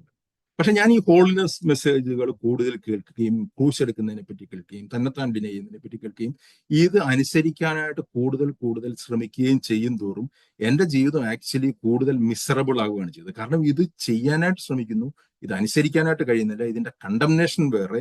ഇങ്ങനെ ഒരു വളരെ ശ്രമകരമായിട്ടുള്ള വലിയൊരു ഭാരമുള്ള സുവിശേഷമായിട്ടാണ് എനിക്കിത് മനസ്സിലായത്. പക്ഷെ ബൈബിൾ പഠിപ്പിക്കുന്ന യേശുക്രിസ്തു പറയുന്നതുകൊണ്ട് എൻ്റെ മുഖം മൃദുവാണ്, എൻ്റെ ചുമട് ലഘുവാണ്, കർത്താവിന്റെ കൽപ്പനകൾ ഭാരമുള്ളതല്ല എന്ന് പറയുകയും ചെയ്യുന്നു. ഇത് വലിയൊരു ഭാരമുള്ള വലിയ കുറെ നിയമസംഹിതകൾ എന്നെ പഠിപ്പിക്കുന്നവരാണ് എനിക്ക് മനസ്സിലായത്. ഇത് ഞാൻ മനസ്സിലാക്കിയത് മാത്രമല്ല, ഞാൻ ഈ പ്രീച്ച് ചെയ്യുന്ന ആൾക്കാരെയും അവരുടെ സഭയിലുള്ള ആൾക്കാരെയും കണ്ടു കഴിഞ്ഞാൽ അവരും ഇത് വലിയൊരു ഭാരം ചുമക്കുന്ന രീതിയിലാണ് ഇവരെ കണ്ടു കഴിഞ്ഞു കഴിഞ്ഞാൽ. വളരെ ലോങ് ഫേസ്ഡ് ആയിട്ട് ഒന്ന് ചിരിക്കാൻ പോലും കഴിയാതെ, ഒരു സന്തോഷവും ഇല്ലാതെ ഈ ക്രൂശ് എടുക്കുക എന്ന് പറഞ്ഞു കഴിഞ്ഞാൽ ഏതാണ്ട് തലയിൽ ചുമട് ചുമന്നുകൊണ്ട് നടക്കുന്ന വിശുദ്ധരൊക്കെ തന്നെയാണ്, അല്ലെങ്കിൽ വളരെ സൂക്ഷിച്ച് ജീവിക്കുന്നവരാണ്. പക്ഷെ ഒരു ആത്മീയമായിട്ടുള്ള സന്തോഷമോ, നമ്മൾ കർത്താവിന്റെ ജീവിതമൊക്കെ വായിച്ചു കഴിഞ്ഞാൽ കർത്താവ് ഒരു ജോയ്ഫുൾ വ്യക്തിയായിരുന്നു നമുക്ക് മനസ്സിലാക്കുന്നത്. ഈ മരണത്തിന് തൊട്ടുമുമ്പ് പോലും കർത്താവ് ശിഷ്യന്മാരും പാട്ട് പാടിക്കൊണ്ട് പോയെന്നാണ് നമ്മൾ കാണുന്നത്. അന്നേരം ഇത്രയ്ക്ക് ഈ രീതിയിലല്ല ഈ സുവിശേഷം വർക്ക് ചെയ്യുന്നത് എനിക്ക് മനസ്സിലായി. എന്നിട്ട് ഞാൻ നോക്കുമ്പോൾ ഈ പ്രോസ്പെരിറ്റി ഗോസ്പൽ പഠിപ്പിക്കുന്ന ആൾക്കാർക്ക് ഇതിനെക്കാട്ടും സന്തോഷമുണ്ട്, അവരിതിനെക്കാട്ടും സന്തോഷമായിട്ട് ജീവിക്കുന്നത്. എന്നാൽ വിശുദ്ധി പഠിപ്പിക്കുന്ന ആൾക്കാർക്ക് യഥാർത്ഥത്തിലുള്ള സന്തോഷമില്ല, സമാധാനമില്ല. ഇവരൊരു വളരെ വിശുദ്ധിയുടെ ജീവിതം നയിക്കാൻ വേണ്ടിയിട്ട് പാടുപെട്ട് നടക്കുന്നവരായിട്ടാണ് എനിക്ക് തോന്നിയത്. എനിക്ക് മനസ്സിലായിട്ടുണ്ട്. ഞാൻ ഒരു കാര്യം നിങ്ങളിത് പറയാനായിട്ട് ആഗ്രഹിക്കുകയാണ്. നിങ്ങൾ ഈ യഥാർത്ഥ യേശുക്രിസ്തു എന്ത് ക്രൂശിൽ ചെയ്തു എന്നുള്ളതിന്റെ യഥാർത്ഥ സുവിശേഷത്തിന്റെ അടിസ്ഥാനത്തിലല്ലാതെ വിശുദ്ധിയുടെ കൽപ്പനകൾ നിങ്ങൾ പഠിപ്പിക്കാൻ തുടങ്ങിക്കഴിഞ്ഞാൽ, നിങ്ങൾ ഫോളോ ചെയ്യാനായിട്ട് തുടങ്ങിക്കഴിഞ്ഞാൽ, നിങ്ങൾ രണ്ട് എക്സ്ട്രീമിലേക്ക് പോകാനായിട്ടുള്ള സാധ്യതയുണ്ട്. ഒന്ന്, കുറച്ച് നാൾ കഴിയുമ്പോൾ നിങ്ങൾക്ക് മനസ്സിലാവും ദിസ് ഈസ് ഇമ്പോസിബിൾ, നിങ്ങൾക്കിത് നടക്കുന്ന കാര്യമല്ല, ഇങ്ങനൊരു സംഭവം ഗോസ്പലേ വർക്ക് ചെയ്യുന്നില്ല എന്ന് ചിന്തിച്ച് നിങ്ങൾ ചിലപ്പോൾ ഈ ഗോസ്പലിൽ നിന്ന് തന്നെ പുറത്തു പോകാനായിട്ടുള്ള സാധ്യതയുണ്ട്. ഇല്ലെങ്കിൽ നിങ്ങളൊരു ഹിപ്പോക്രേറ്റ് ആയിട്ട് നിങ്ങൾ ഇതൊക്കെ ജീവിതത്തിൽ ചെയ്യുന്നു, യേശുക്രിസ്തു പറഞ്ഞതുപോലെ, ഗിരിപ്രഭാഷണത്തിൽ പറഞ്ഞതുപോലെയാണ് ഞാൻ ജീവിക്കുന്നത് എന്നുള്ള അഭിനയത്തിലേക്ക് പോകാനായിട്ട് സാധ്യതയുണ്ട്. ഞാനതിൽ പാസിങ്ങിൽ പറഞ്ഞു മാത്രമേ ഉള്ളൂ. പക്ഷെ ഇങ്ങനെയാണ് പലപ്പോഴും ഈ ഹോളിനെസ് ഗോസ്പൽ ഒരു ഭാരമുള്ള സുവിശേഷമായിട്ട് പലരും പഠിപ്പിക്കുകയും അത് ഏറ്റെടുക്കുകയും ചെയ്യുന്നവർ ഞാൻ കണ്ടിട്ടുള്ളത്. എന്നിട്ട് ഇതിനെപ്പറ്റി ഞാൻ മനസ്സിലാക്കിയപ്പോൾ എന്നെ പഠിപ്പിച്ചിരുന്ന കാര്യം ഇതാണ്. പക്ഷെ ഇവരാരും തന്നെ, ഞാൻ ഈ കേട്ട മെസ്സേജുകളിൽ ഒരിടത്ത് തന്നെ ഒരു പ്രാവശ്യം പോലും യേശുക്രിസ്തുവിന്റെ ക്രൂശിലെ പ്രവൃത്തിയിൽ കൂടി ഞാൻ പാപത്തിൽ നിന്നും സ്വതന്ത്രരായി എന്ന് ഒരിക്കൽ പോലും പറഞ്ഞു ഞാൻ കേട്ടിട്ടില്ല എന്നാണ് ഞാൻ പറയുന്നത്. നിങ്ങൾ എവിടെയെങ്കിലും കേട്ടിട്ടുണ്ടെങ്കിൽ നിങ്ങൾക്ക് പറയാം. പക്ഷെ ഞാൻ കേട്ടിട്ടില്ല. എൻ്റെ സുവിശേഷം കേട്ടതിലോ ദൈവനം പഠിപ്പിക്കുന്നതിലോ ഒരിടത്തും ഞാൻ ഇത് കേട്ടിരുന്നില്ല. ഞാൻ കേട്ടിരുന്ന സുവിശേഷം എന്ന് പറഞ്ഞു കഴിഞ്ഞാൽ, യേശുക്രിസ്തു ക്രൂശിൽ മരിച്ചുകൊണ്ട് ഞാൻ പാപത്തിന്റെ പെനാൽറ്റിയിൽ നിന്നും ഞാൻ വിടുതൽ പ്രാപിച്ചു, പാപത്തിന്റെ ശിക്ഷയിൽ നിന്നും ഞാൻ സ്വതന്ത്രനായി. ഇന്ന് ഞാൻ പാപത്തിന്റെ ശക്തിയിൽ നിന്ന് ഞാൻ ഗ്രാജുവലായിട്ട് സ്വതന്ത്രമായിക്കൊണ്ടേയിരിക്കുന്നു. അല്ലെങ്കിൽ ക്രൂശ് എടുത്തുകൊണ്ട് കർത്താവിനെ അനുഗമിക്കുന്നതിന്റെ അനുസരിച്ചിട്ട് പ്രൊപ്പോർഷണലി ഞാൻ പാപത്തിന്റെ ശക്തിയിൽ നിന്ന് സ്വതന്ത്രനായിക്കൊണ്ടേയിരിക്കുന്നു. ഒരിക്കൽ ഞാൻ പാപത്തിന്റെ ശക്തിയിൽ നിന്ന് പരിപൂർണമായിട്ട് സ്വതന്ത്രനാവും. അതെപ്പോഴാണ് കർത്താവ് വരുമ്പോൾ പാപത്തിന്റെ ശക്തിയിൽ നിന്നും പരിപൂർണമായിട്ട് സ്വതന്ത്രനാവും, പാപത്തിന്റെ പ്രസൻസിൽ നിന്നും സ്വതന്ത്രനാവും. ഇതാണ് ഞാൻ കേട്ട ഗോസ്പൽ. നിങ്ങളും ഇത് തന്നെ കേട്ടിരിക്കാനായിട്ടാണ് സാധ്യത. എന്ന് വെച്ചാൽ പാപത്തിന്റെ പെനാൽറ്റിയിൽ നിന്ന് ഞാൻ സ്വതന്ത്രനായി, പാപത്തിന്റെ ശക്തിയിൽ നിന്ന് ഞാൻ ഗ്രാജുവലി സ്വതന്ത്രനായിക്കൊണ്ടേയിരിക്കുന്നു, പാപത്തിന്റെ പ്രസൻസിൽ നിന്നും ഞാൻ ഒരിക്കൽ സ്വതന്ത്രനാണ്. എന്നാൽ റോമലേഖനം ഞാൻ വായിച്ചപ്പോൾ എനിക്ക് മനസ്സിലായ ഒരു കാര്യം, റോമലേഖനം എന്നല്ല, ബൈബിളിൽ ഒരിടത്ത് പോലും, ഞാൻ ഈ പറയുന്നതൊക്കെ നിങ്ങൾക്ക് പരിശോധിക്കാവുന്നതാണ്. ബൈബിൾ എവിടെയെങ്കിലും ഉണ്ടെങ്കിൽ നിങ്ങൾക്ക് ഞാൻ പറയുന്നത് തെറ്റാണെങ്കിൽ കാണിച്ചു തരാവുന്നതാണ്. ഞാൻ തിരുത്തപ്പെടാൻ ഞാൻ തയ്യാറാണ്. ഞാൻ റോമലേഖനത്തിൽ പ്രത്യേകിച്ച്, ബൈബിളിന്റെ ഹോൾ മെസ്സേജിൽ പ്രത്യേകിച്ച് ഒരു പ്രാവശ്യം പോലും പാപത്തിൽ നിന്നുള്ള സ്വാതന്ത്ര്യം വിശ്വാസികളുടെ അടുത്ത് ഒരു ഫ്യൂച്ചർ പ്രോമിസ് ആയിട്ട് പറഞ്ഞിട്ടേ ഇല്ല. ഞാൻ വീണ്ടും പറയാം, പാപത്തിൽ നിന്നുള്ള സ്വാതന്ത്ര്യം വിശ്വാസികളുടെ അടുത്ത് പറയുമ്പോൾ ഒരിടത്ത് പോലും ബൈബിളിൽ അതൊരു ഫ്യൂച്ചർ പ്രോമിസ് അല്ല, അതൊരു പാസ്റ്റിൽ നമുക്ക് വേണ്ടി ക്രൂശിൽ ചെയ്തു കഴിഞ്ഞ കാര്യമാണ്. വിശ്വാസികളുടെ ജീവിതത്തിൽ നടന്നു എന്നുള്ള രീതിയിലാണ് വിളിക്കുന്നത്. പാപത്തിന്റെ ക്ഷമ നടന്നതുപോലെ തന്നെ പാപത്തിന്റെ ക്ഷമ ക്രൂശിൽ നമ്മൾക്ക് വേണ്ടി പാപമായി തീർന്ന യേശുക്രിസ്തുവിൽ വിശ്വസിക്കുമ്പോൾ നമ്മുടെ പാപം ക്ഷമിക്കപ്പെട്ടതുപോലെ തന്നെ യേശുക്രിസ്തുവിന്റെ ക്രൂശിൽ വിശ്വസിക്കുമ്പോൾ നാം പാപത്തിൽ നിന്ന് സ്വതന്ത്രനായി കഴിഞ്ഞു എന്നുള്ളതാണ് ബൈബിൾ പഠിപ്പിക്കുന്നത്. ഞാനതാണ് റോമാലേഖനത്തിലെ അധ്യായത്തിൽ നിന്ന് തന്നെ 5 പ്രാവശ്യം പൗലോസ് റിപ്പീറ്റ് ചെയ്ത് പറഞ്ഞിരിക്കുന്നത്. You are freed from sin. എന്തുകൊണ്ടാണ് ഇത് ആൾക്കാർക്ക് മനസ്സിലാകുന്നത്? എന്തുകൊണ്ടാണ് ഇത് ആൾക്കാർ പഠിപ്പിക്കാത്തത്? ഇതാണ് യേശുക്രിസ്തു അപ്പോസ്തലന്മാരും പഠിപ്പിച്ച ഇത്. എന്തുകൊണ്ട് ആൾക്കാർ പ്രസംഗിക്കാതെന്ന് പറഞ്ഞു കഴിഞ്ഞാൽ ആൾക്കാർക്ക് അത് മനസ്സിലാകാത്തതുകൊണ്ട് തന്നെ പഠിപ്പിക്കാത്തത്. പൗലോസ് ഇത് എക്സ്പ്ലെയിൻ ചെയ്യുമ്പോൾ പൗലോസ് പറയാണ്, യേശുക്രിസ്തു നിങ്ങളെ പാപത്തിന്റെ ശിക്ഷയിൽ നിന്ന് മാത്രമല്ല, റോമാലേഖനം 5-ാമത്തെ അധ്യായത്തിന്റെ 5-ാമത്തെ ഭാഗത്തിൽ പറഞ്ഞു നിങ്ങൾ പാപത്തിന്റെ ശിക്ഷയിൽ നിന്ന് സ്വതന്ത്രരായി. റോമാലേഖനം 6-ാമത്തെ അധ്യായത്തിന്റെ 6-ാമത്തെ ഭാഗത്തിൽ പൗലോസ് പറയാണ് നിങ്ങൾ പാപത്തിന്റെ ശക്തിയിൽ നിന്ന് സ്വതന്ത്രരായി. ഇതാണ് യേശുക്രിസ്തു പറഞ്ഞത്, പുത്രൻ നിങ്ങൾക്ക് സ്വാതന്ത്ര്യം വരുത്തിയാൽ നിങ്ങൾ സാക്ഷാൽ സ്വതന്ത്രരായിരിക്കും എന്നാണ് പറഞ്ഞിരിക്കുന്നത്. ഇത് മാത്രമല്ല പൗലോസ് പഠിപ്പിക്കുന്നത്. പൗലോസ് പഠിപ്പിക്കുന്നത് യേശുക്രിസ്തു എങ്ങനെ നമ്മളെ പാപത്തിൽ നിന്ന് സ്വതന്ത്രരാക്കി എന്നുള്ളതും പഠിപ്പിക്കുകയാണ്. ഇത് ഞാൻ കൂടി വിശദീകരിക്കാനായിട്ട് ആഗ്രഹിക്കുകയാണ്. ഞാൻ വീണ്ടും പറയട്ടെ, പൗലോസ് നിങ്ങൾ പാപത്തിൽ നിന്ന് സ്വതന്ത്രരായി എന്ന് മാത്രമല്ല, എന്താണ് യേശുക്രിസ്തു ക്രൂശിൽ ചെയ്തത്, എങ്ങനെയാണ് ക്രിസ്തു നിങ്ങളെ പാപത്തിൽ നിന്ന് സ്വതന്ത്രരാക്കിയത്, ഇതാണ് ഞാൻ നേരത്തെ പറഞ്ഞതുപോലെ സുവിശേഷത്തിന്റെ ഏറ്റവും അടിസ്ഥാനപരമായിട്ടുള്ള ഗോസ്പൽ. അത് ഞാൻ കൂടി വിശദീകരിക്കാനായിട്ട് ആഗ്രഹിക്കുകയാണ്. ഞാൻ കഴിഞ്ഞ ആഴ്ച പറഞ്ഞിരുന്നു, ദൈവം മനുഷ്യനെ സൃഷ്ടിച്ചപ്പോൾ, ദൈവത്തിന്റെ ആദ്യത്തെ സൃഷ്ടിയിൽ, ഒറിജിനൽ സൃഷ്ടിയിൽ മനുഷ്യൻ പാപത്തിന്റെ അടിമയായിരുന്നില്ല, മനുഷ്യൻ ഒന്നിന്റെ അടിമയായിരുന്നില്ല. ശരിക്കും മനുഷ്യൻ റൂൾ ചെയ്യായിരുന്നു, മനുഷ്യൻ റൂളറായിരുന്നു. Man was not a slave but he was a ruler. ആ റൂളർ എന്ന് പറഞ്ഞു കഴിഞ്ഞാൽ ദൈവത്തിന്റെ അധികാരത്തിന്റെ കീഴിൽ മനുഷ്യനായിരിക്കും, മനുഷ്യന്റെ അധികാരത്തിന്റെ കീഴിൽ സകലവും അവന്റെ കാൽ കീഴാക്കിയിരിക്കുന്നതാണ് ദൈവം പഠിപ്പിക്കുന്നത്. അതാണ് എബ്രായ ലേഖനത്തിലും സങ്കീർത്തനത്തിലൊക്കെ പറഞ്ഞിരിക്കുന്നത്, സകലത്തെയും അവന്റെ കാൽ കീഴാക്കിയിരിക്കുന്നു എന്ന് പറഞ്ഞു. എന്നാൽ ഞാൻ കഴിഞ്ഞ ആഴ്ച പറഞ്ഞു, പിശാച് ഒരു കള്ളം പ്രസംഗിക്കുന്നു. പിശാചിന്റെ കള്ളത്തിലേക്ക് മനുഷ്യൻ മാനസാന്തരപ്പെട്ട് വിശ്വസിക്കുന്നു. അങ്ങനെ ഞാൻ ഇത് പറയാൻ കാര്യം എന്ന് പറഞ്ഞാൽ, പാപത്തിന്റെ ശക്തിയിൽ നിന്ന് എങ്ങനെ സ്വതന്ത്രനായി ആകുന്നു എന്ന് നമുക്ക് മനസ്സിലാകണമെങ്കിൽ എങ്ങനെയാണ് പാപത്തിന്റെ അടിമയായിട്ട് ഒരു മനുഷ്യൻ ആയി തീർന്നത് എന്നുള്ളത് മനസ്സിലാക്കണം. അതുകൊണ്ടാണ് ഞാൻ ഇതിന്റെ ആദ്യത്തെ ബാക്ക്ഗ്രൗണ്ട് വിശദീകരിക്കുന്നത്. അന്നേരം എങ്ങനെയാണ് മനുഷ്യൻ പാപത്തിന്റെ, ദൈവം റൂൾ ചെയ്യാനായിട്ട് സ്വതന്ത്രനായിട്ട് സൃഷ്ടിച്ച മനുഷ്യൻ എങ്ങനെയാണ് പാപത്തിന്റെ അടിമയായി തീർന്നത്, അത് മനസ്സിലാക്കിയെങ്കിൽ മാത്രമേ എങ്ങനെയാണ് ക്രിസ്തു നമ്മളെ സ്വതന്ത്രരാക്കിയതെന്ന് മനസ്സിലാക്കാനായിട്ട് കഴിയുള്ളൂ. അന്നേരം പിശാച് ഒരു കള്ളം പ്രസംഗിക്കുന്നു. ആ കള്ളത്തിലേക്ക് മനുഷ്യൻ മാനസാന്തരപ്പെട്ടു പിശാചിൽ വിശ്വസിക്കുന്നു. അതുകൊണ്ട് ഞാൻ കഴിഞ്ഞ ആഴ്ചയിൽ പറഞ്ഞതുപോലെ ദൈവത്തിന്റെ ആത്മാവ്, ആ റൂൾ ചെയ്തുകൊണ്ടിരുന്ന ദൈവത്തിന്റെ ആത്മാവ് മനുഷ്യനെ വിട്ടുമാറുന്നു. അതോടുകൂടി മനുഷ്യന് ഒരു പാപ സ്വഭാവം കടന്നു വരുന്നു അവന്റെ ഉള്ളിൽ. ഇതിനെ ബൈബിളിൽ പഴയ മനുഷ്യൻ എന്ന് പുതിയ നിയമത്തിൽ പറഞ്ഞിരിക്കുന്നു. പഴയ നിയമത്തിൽ അത് പഠിപ്പിക്കുന്നത് കല്ലാട്ടുള്ള ഹൃദയം, പാപഹൃദയം, ഹൃദയത്തിന്റെ അഗ്രചർമ്മം, ഇങ്ങനെ പല പല വാക്കുകൾ പഴയ നിയമത്തിൽ പഠിപ്പിക്കുന്നു. പുതിയ നിയമത്തിലേക്ക് വരുമ്പോഴേക്കും പൗലോസ് അത് ഉപയോഗിക്കുന്ന ഭാഷ എന്ന് പറഞ്ഞു കഴിഞ്ഞാൽ പഴയ മനുഷ്യൻ. ഇത് മനുഷ്യന്റെ പാപ സ്വഭാവത്തെയാണ് കാണിക്കുന്നത്. അന്നേരം മനുഷ്യൻ പാപം ചെയ്തപ്പോൾ തന്നെ അവന്റെ ഉള്ളിൽ ആ പാപത്തിന്റെ സ്വഭാവം കടന്നു വന്നു. അതോടുകൂടി പിശാജ്, ദൈവം റൂൾ ചെയ്യുന്ന പകരം പിശാജ് ഇവനെ റൂൾ ചെയ്യാനായിട്ട്. ഇതൊരു സഹോദരൻ കഴിഞ്ഞ ആഴ്ച ഒരു ചോദ്യമായിട്ട് ചോദിച്ചിരുന്നു, എങ്ങനെയായിരുന്നു. അപ്പോൾ എനിക്ക് ആ ചോദ്യം കൃത്യമായിട്ട് പിടികിട്ടാഞ്ഞുകൊണ്ട് ഞാൻ അതിന്റെ ആൻസർ കറക്റ്റായിട്ടല്ല പറഞ്ഞതെന്നാണ് എനിക്ക് ഓർമ്മ വരുന്നത്. അതുകൊണ്ട് ഞാൻ ഒന്നുകൂടെ എക്സ്പ്ലെയിൻ ചെയ്യാണ്. എങ്ങനെയാണ് പിശാജ് മനുഷ്യന് ദൈവം റൂൾ ചെയ്തിരുന്ന മനുഷ്യനെ പിശാജ് എങ്ങനെയാണ് റൂൾ ചെയ്യാനായിട്ട് തുടങ്ങിയത്? ദൈവം റൂൾ ചെയ്തത് ദൈവത്തിന്റെ ആത്മാവ് മനുഷ്യന്റെ ആത്മാവുമായിട്ട് ഇടപെടുകയും മനുഷ്യന്റെ ദേഹിയെ കൺട്രോൾ ചെയ്യും, ചിന്തകളെയും വിചാരങ്ങളെയും വികാരങ്ങളെയും തീരുമാനമെടുക്കാനായിട്ടുള്ള അവന്റെ തീരുമാനശേഷിയും കൺട്രോൾ ചെയ്യും. അങ്ങനെ മനുഷ്യന്റെ ശരീരം ദൈവത്തെ അനുസരിച്ചുകൊണ്ട് ദൈവത്തിന്റെ ഒരു ഇൻസ്ട്രുമെന്റ് ആയിട്ട് വർക്ക് ചെയ്യായിരുന്നു. ദൈവം റൂൾ ചെയ്യുന്ന ഒരു ഇൻസ്ട്രുമെന്റ് ആയിരുന്നു മനുഷ്യന്റെ ശരീരം. ഞാനിത് റോമാലേഖനം പഠിപ്പിച്ചപ്പോൾ കൂടുതൽ വിശദീകരിച്ചാണ്. എന്നാൽ പാപം കടന്നു എന്ന് വിളിച്ചപ്പോൾ, അല്ലെങ്കിൽ മനുഷ്യൻ ആത്മീയമായിട്ട് മരിച്ചപ്പോൾ എന്ത് സംഭവിച്ചു? പിശാച് അവന്റെ പാപ സ്വഭാവത്തിൽ കൂടി അവനെ നിയന്ത്രിക്കാനായിട്ട് തുടങ്ങി. അങ്ങനെ പിശാച് അവന്റെ ദേഹിയെ നിയന്ത്രിക്കാനായിട്ട് തുടങ്ങി. ഒരു മനുഷ്യന്റെ ചിന്തകളെയും വിചാരങ്ങളെയും വികാരങ്ങളെയും തീരുമാനമെടുക്കാനായിട്ടുള്ള അവന്റെ ആ തീരുമാനത്തിൽ വില്ലിനെയും സ്വാധീനിച്ചു കഴിഞ്ഞാൽ പിന്നെ അവന്റെ ശരീരത്തെ ആ വ്യക്തിക്ക് സ്വാധീനിക്കാനായിട്ട് കഴിയും. നമ്മൾ ഈ പരസ്യങ്ങളൊക്കെ കാണുമ്പോൾ പലപ്പോഴും കാണുന്നത് എന്താണ്?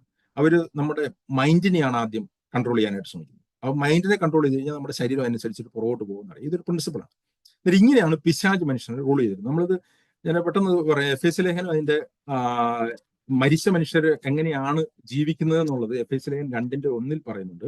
അവിടെ പറയുന്നുണ്ട്, അവയിൽ മുമ്പേ നിങ്ങൾ മരിച്ചവരായിരുന്നു എന്ന് പറഞ്ഞിട്ട് പറയാണ്. എഫേസ്യ ലേഖനം 2:2 അവയിൽ മുമ്പേ നിങ്ങൾ ഈ ലോകത്തിന്റെ കാലഗതിയെയും ആകാശത്തിലെ അധികാരത്തിനും അനുസരണക്കേടിന് മക്കൾ ഇപ്പോൾ വ്യാപരിക്കുന്ന ആത്മാവിനും അധിപതിയായവനെ അനുസരിച്ചാണ്. അന്നേരം പിശാജ് മനുഷ്യൻ റൂൾ ചെയ്യുന്നത് എങ്ങനെയാണെന്നാണ് പറഞ്ഞിരിക്കുന്നത്. പിശാജ് അവന്റെ ദേഹിയിൽ കൂടി അവന് റൂൾ ചെയ്തുകൊണ്ടിരിക്കുകയാണ്. അവരുടെ ഇടയിൽ നാം എല്ലാവരും മുമ്പേ നമ്മുടെ ജഡമോഹങ്ങൾ നടന്ന് ജഡത്തിനും മനോവികാരങ്ങൾക്കും ഇഷ്ടമായത് ചെയ്തുകൊണ്ട് മറ്റുള്ളവരെ പോലെ പ്രകൃതിയാൽ കോപത്തിന്റെ മക്കളായിരുന്നു. അന്നേരം നമ്മുടെ ജഡത്തെ അല്ലെങ്കിൽ നമ്മുടെ ദേഹിയെയും നമ്മുടെ ചിന്തകളെയും നമ്മുടെ മനോവികാരത്തെയും പിശാജ് നിയന്ത്രിക്കുകയും അതുകൊണ്ട് നമ്മുടെ ശരീരം പിശാജിന്റെ ഇൻസ്ട്രുമെന്റ് ആയിട്ട് ഉപയോഗിക്കപ്പെടുകയും ചെയ്തു. റോമലേഖനത്തിൽ 6-ാമത്തെ അധ്യായത്തിൽ അതാണ് പറഞ്ഞിരിക്കുന്നത്, നിങ്ങളുടെ ശരീരം നിങ്ങൾ മുമ്പേ പാപത്തിന്റെ ദാസ്യത്തിനായിട്ട് സമർപ്പിച്ചിരുന്നു എന്ന് പറഞ്ഞപ്പോൾ അങ്ങനെ ഒരു ജീവിതത്തിൽ അങ്ങനെയാണ് മനുഷ്യൻ പാപത്തിന്റെ സ്ലേവായി തീർന്നത്.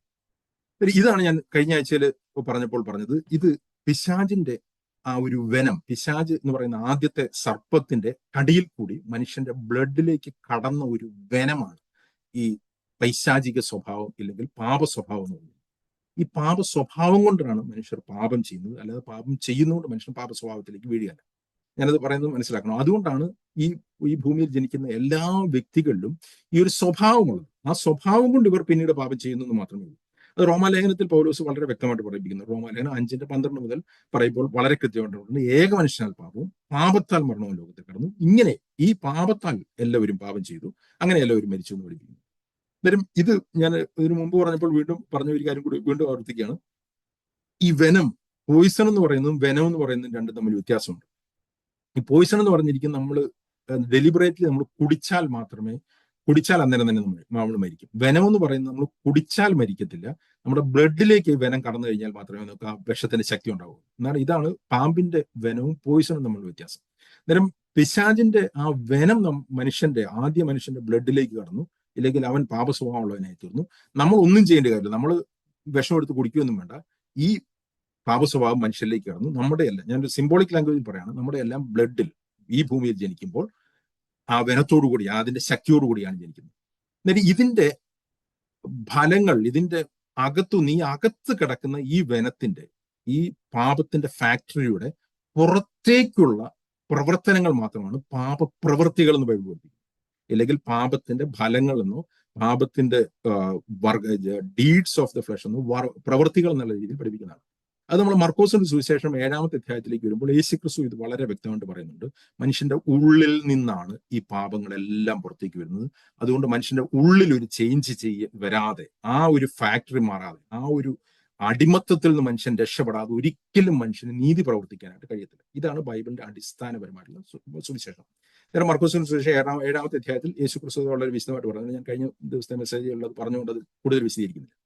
പൗലോസ് ഈ ഒരു പാപത്തിന്റെ ശക്തി ഇല്ലെങ്കിൽ പാപത്തിന്റെ പവറിൽ, ഇല്ലെങ്കിൽ പാപം എന്നുള്ള ആ മാസ്റ്ററുടെ അടിമത്തത്തിൽ കഴിയുന്ന ഒരു മനുഷ്യന്റെ ഒരു അരക്ഷിതാവസ്ഥയെ പറ്റിയാണ് റോമാലേഖനം 7-ാമത്തെ അധ്യായത്തിൽ പൗലോസ് വിശദീകരിക്കുന്നത്. റോമാലേഖനത്തെ 7-ാമത്തെ അധ്യായത്തിൽ ഞാനിത് വിശദീകരിച്ചുകൊണ്ട് വീണ്ടും പെട്ടെന്ന് പറഞ്ഞു പോവാണ്. അവിടെ പറയുന്നുണ്ട് 17:7 പറയാണ്, ആകയാൽ എനിക്ക് ഇച്ഛയുണ്ട്, ദൈവത്തിന്റെ ഇഷ്ടം ചെയ്യാനായിട്ട് ഇച്ഛയുണ്ട്, എന്നാൽ അത് എനിക്ക് പ്രവർത്തിക്കാൻ കഴിയുന്നില്ല. കാരണം എന്താണ്? പ്രവർത്തിക്കുന്ന എന്നിൽ വസിക്കുന്ന പാപം മാത്രമേ അത് പ്രവർത്തിക്കുന്നു. 20-ാമത്തെ വാക്യത്തിൽ പറയുന്നുണ്ട്, ഞാൻ ഇച്ഛിക്കാത്തതിനെ ചെയ്യുന്നു. റോമാലേഖനം 7:20, ഇച്ഛിക്കാൻ, നന്മ ചെയ്യാൻ എനിക്ക് ഇച്ഛയുണ്ട്, പക്ഷെ ഞാൻ ഇച്ഛിക്കാത്തതാണ് ചെയ്യുന്നത്, എന്നാൽ അതിനെ പ്രവർത്തിക്കുന്നതാണ്, എന്നിൽ വസിക്കുന്ന പാപമാണ് അത് പ്രവർത്തിക്കുന്നത്. താഴേക്ക് വരുമ്പോൾ പറയാണ്, ഇത് എന്റെ അവയവങ്ങളുള്ള പാപപ്രമാണത്തിന് എന്നെ ബദ്ധനാക്കി കഴിയുന്നു. അവിടെ പറഞ്ഞിരിക്കുന്ന making me a slave of the sin which is in my members എന്ന് പറഞ്ഞാൽ ഇത് മനസ്സിലാക്കണം. ഇതൊരു സ്ലേവറിയാണ്, ഒരു സ്ലേവാണ് മനുഷ്യൻ, പാപത്തിന്റെ അടിമയാണ് എന്ന് പൗലോസ് പറയാണ്. എന്നിട്ട് പറയാണ്, ഈ ഒരു വനത്തിൽ നിന്നും ഈ ശക്തിയിൽ നിന്നും എന്നെ ആര് വിടുവിക്കും എന്നുള്ളതാണ് ചോദ്യം. ഇതാണ് യഥാർത്ഥത്തിലുള്ള ചോദ്യം. ഇതാണ് യഥാർത്ഥത്തിൽ ക്രൂശിൽ കൂടി കർത്താവ് ആൻസർ ചെയ്യാനായിട്ട് ശ്രമിക്കുന്നത്. Who will deliver me from this power? ഈ എന്നെ കീഴടക്കുന്ന ഈ മാസ്റ്ററിൽ നിന്നും ആര് എന്നെ വിടുവിക്കുമെന്ന്. ന്യായപ്രമാണത്തിന് കഴിയാതിരുന്നത് മുതലാണ്. പഴയ നിയമത്തിന് ഒരിക്കലും ഡീല് ചെയ്യാൻ കഴിയാതിരുന്ന ഒരു പ്രശ്നം എന്ന് പറഞ്ഞിരിക്കുന്നത് മനുഷ്യന്റെ ഉള്ളിലുള്ള ഈ പാപത്തിന്റെ ശക്തിയിൽ നിന്ന് അവനെ വിടുവിക്കുക, അല്ലെങ്കിൽ ഈ വനത്തെ ഡീൽ ചെയ്യാനായിട്ട് കഴിഞ്ഞിരുന്നില്ല. അതിന് പകരം ഒരു പുറമേയുള്ള ട്രീറ്റ്മെന്റുകളാണ് പഴയ നിയമത്തിൽ മുഴുവൻ നടന്നുകൊണ്ടിരുന്നത്. എനിക്കിപ്പോഴും ഓർമ്മയുണ്ട്, എൻ്റെ ചെറുപ്പത്തിൽ ഞാൻ പുനലൂർ എന്ന് പറഞ്ഞ സ്ഥലത്തായിരുന്നു. അപ്പോൾ ഒരു വ്യക്തി എനിക്ക് അറിയാം, അദ്ദേഹത്തിന്റെ ദേഹത്ത് എപ്പോഴും ഈ തൊലി ഇളകി പോകുന്ന പോലത്തെ ഒരു അസുഖമാണ്. അതിന്റെ കാര്യം എന്ന് വെച്ച് കഴിഞ്ഞാൽ, ഇദ്ദേഹത്തിന് ചെറുപ്പത്തിൽ ഇദ്ദേഹത്തെ ഒരു പാമ്പ് കടിച്ചത്. പാമ്പ് കടിച്ചിട്ട് ഇദ്ദേഹം മരിച്ചില്ല. പക്ഷെ ആ വിഷം ഉള്ളിൽ ഇദ്ദേഹത്തിന്റെ ബ്ലഡിൽ കടന്നതിന് ശേഷം പല രീതിയിൽ പുറത്ത് ഇങ്ങനെ പല പല അസുഖങ്ങൾ വരികയാണ്. ഈ സ്കിൻ ഡിസീസ് ആണ് പൊതുവായിട്ടുള്ളത്. പക്ഷെ എപ്പോഴും ഇദ്ദേഹം ചെയ്യുന്ന പറഞ്ഞു കഴിഞ്ഞാൽ ഈ സ്കിൻ ഡിസീസിന് ഡോക്ടറെ കാണിക്കും, അവരെന്തെങ്കിലുമൊക്കെ മരുന്ന് ട്രീറ്റ് ചെയ്യും, അത് മാറും, പിന്നെയും വരും, പിന്നെയും മാറും, പിന്നെയും വരും. ഇതിങ്ങനെ റിപ്പീറ്റ് ചെയ്തുകൊണ്ടിരിക്കുകയാണ്. അതായത് പഴയ നിയമം എന്ന് പറഞ്ഞു കഴിഞ്ഞാൽ എപ്പോഴും ഈ സ്കിൻ ഡിസീസിന്റെ പുറമേയുള്ള ട്രീറ്റ്മെന്റ് ആണ്. എന്ന് പറഞ്ഞു കഴിഞ്ഞാൽ പാപത്തിന്റെ പുറമേ വരുന്ന പാപത്തെ ഡീൽ ചെയ്യുക എന്നുള്ളത് മാത്രമേ കഴിഞ്ഞുള്ളൂ. അകത്തെ പാപത്തെ ഡീൽ ചെയ്യാൻ ഓൾഡ് ടെസ്റ്റ്മെന്റ് ഓൾഡ് കവനന്റിന് കഴിഞ്ഞതേ ഇല്ല. അതിന് കാരണം പഴയ നിയമത്തിൽ വളരെ വ്യക്തമായിട്ട് പറയുന്നുണ്ട്. അതിന് പാപങ്ങളെ നീക്കാനായിട്ടുള്ള ശക്തിയില്ല. ആടുകളുടെയും കാളകളുടെയും രക്തത്തിന് പാപത്തെ ഉള്ളിൽ നീക്കിയെടുക്കാനായിട്ട് കഴിയത്തില്ല എന്നുള്ളത് എബ്രായ ലേഖനത്തിൽ വരുമ്പോഴേക്കും വളരെ വിശദമായിട്ട് പറയുന്നുണ്ട്. എന്നാൽ പഴയ നിയമ പ്രവാചകന്മാർ മുമ്പോട്ട് ഒരു പുതിയ ഉടമ്പടി സ്ഥാപിക്കപ്പെടുമ്പോൾ ഈ പ്രശ്നത്തിനൊരു സൊല്യൂഷൻ വരുമെന്നുള്ളത് പ്രവചിച്ചുകൊണ്ടിരുന്നു.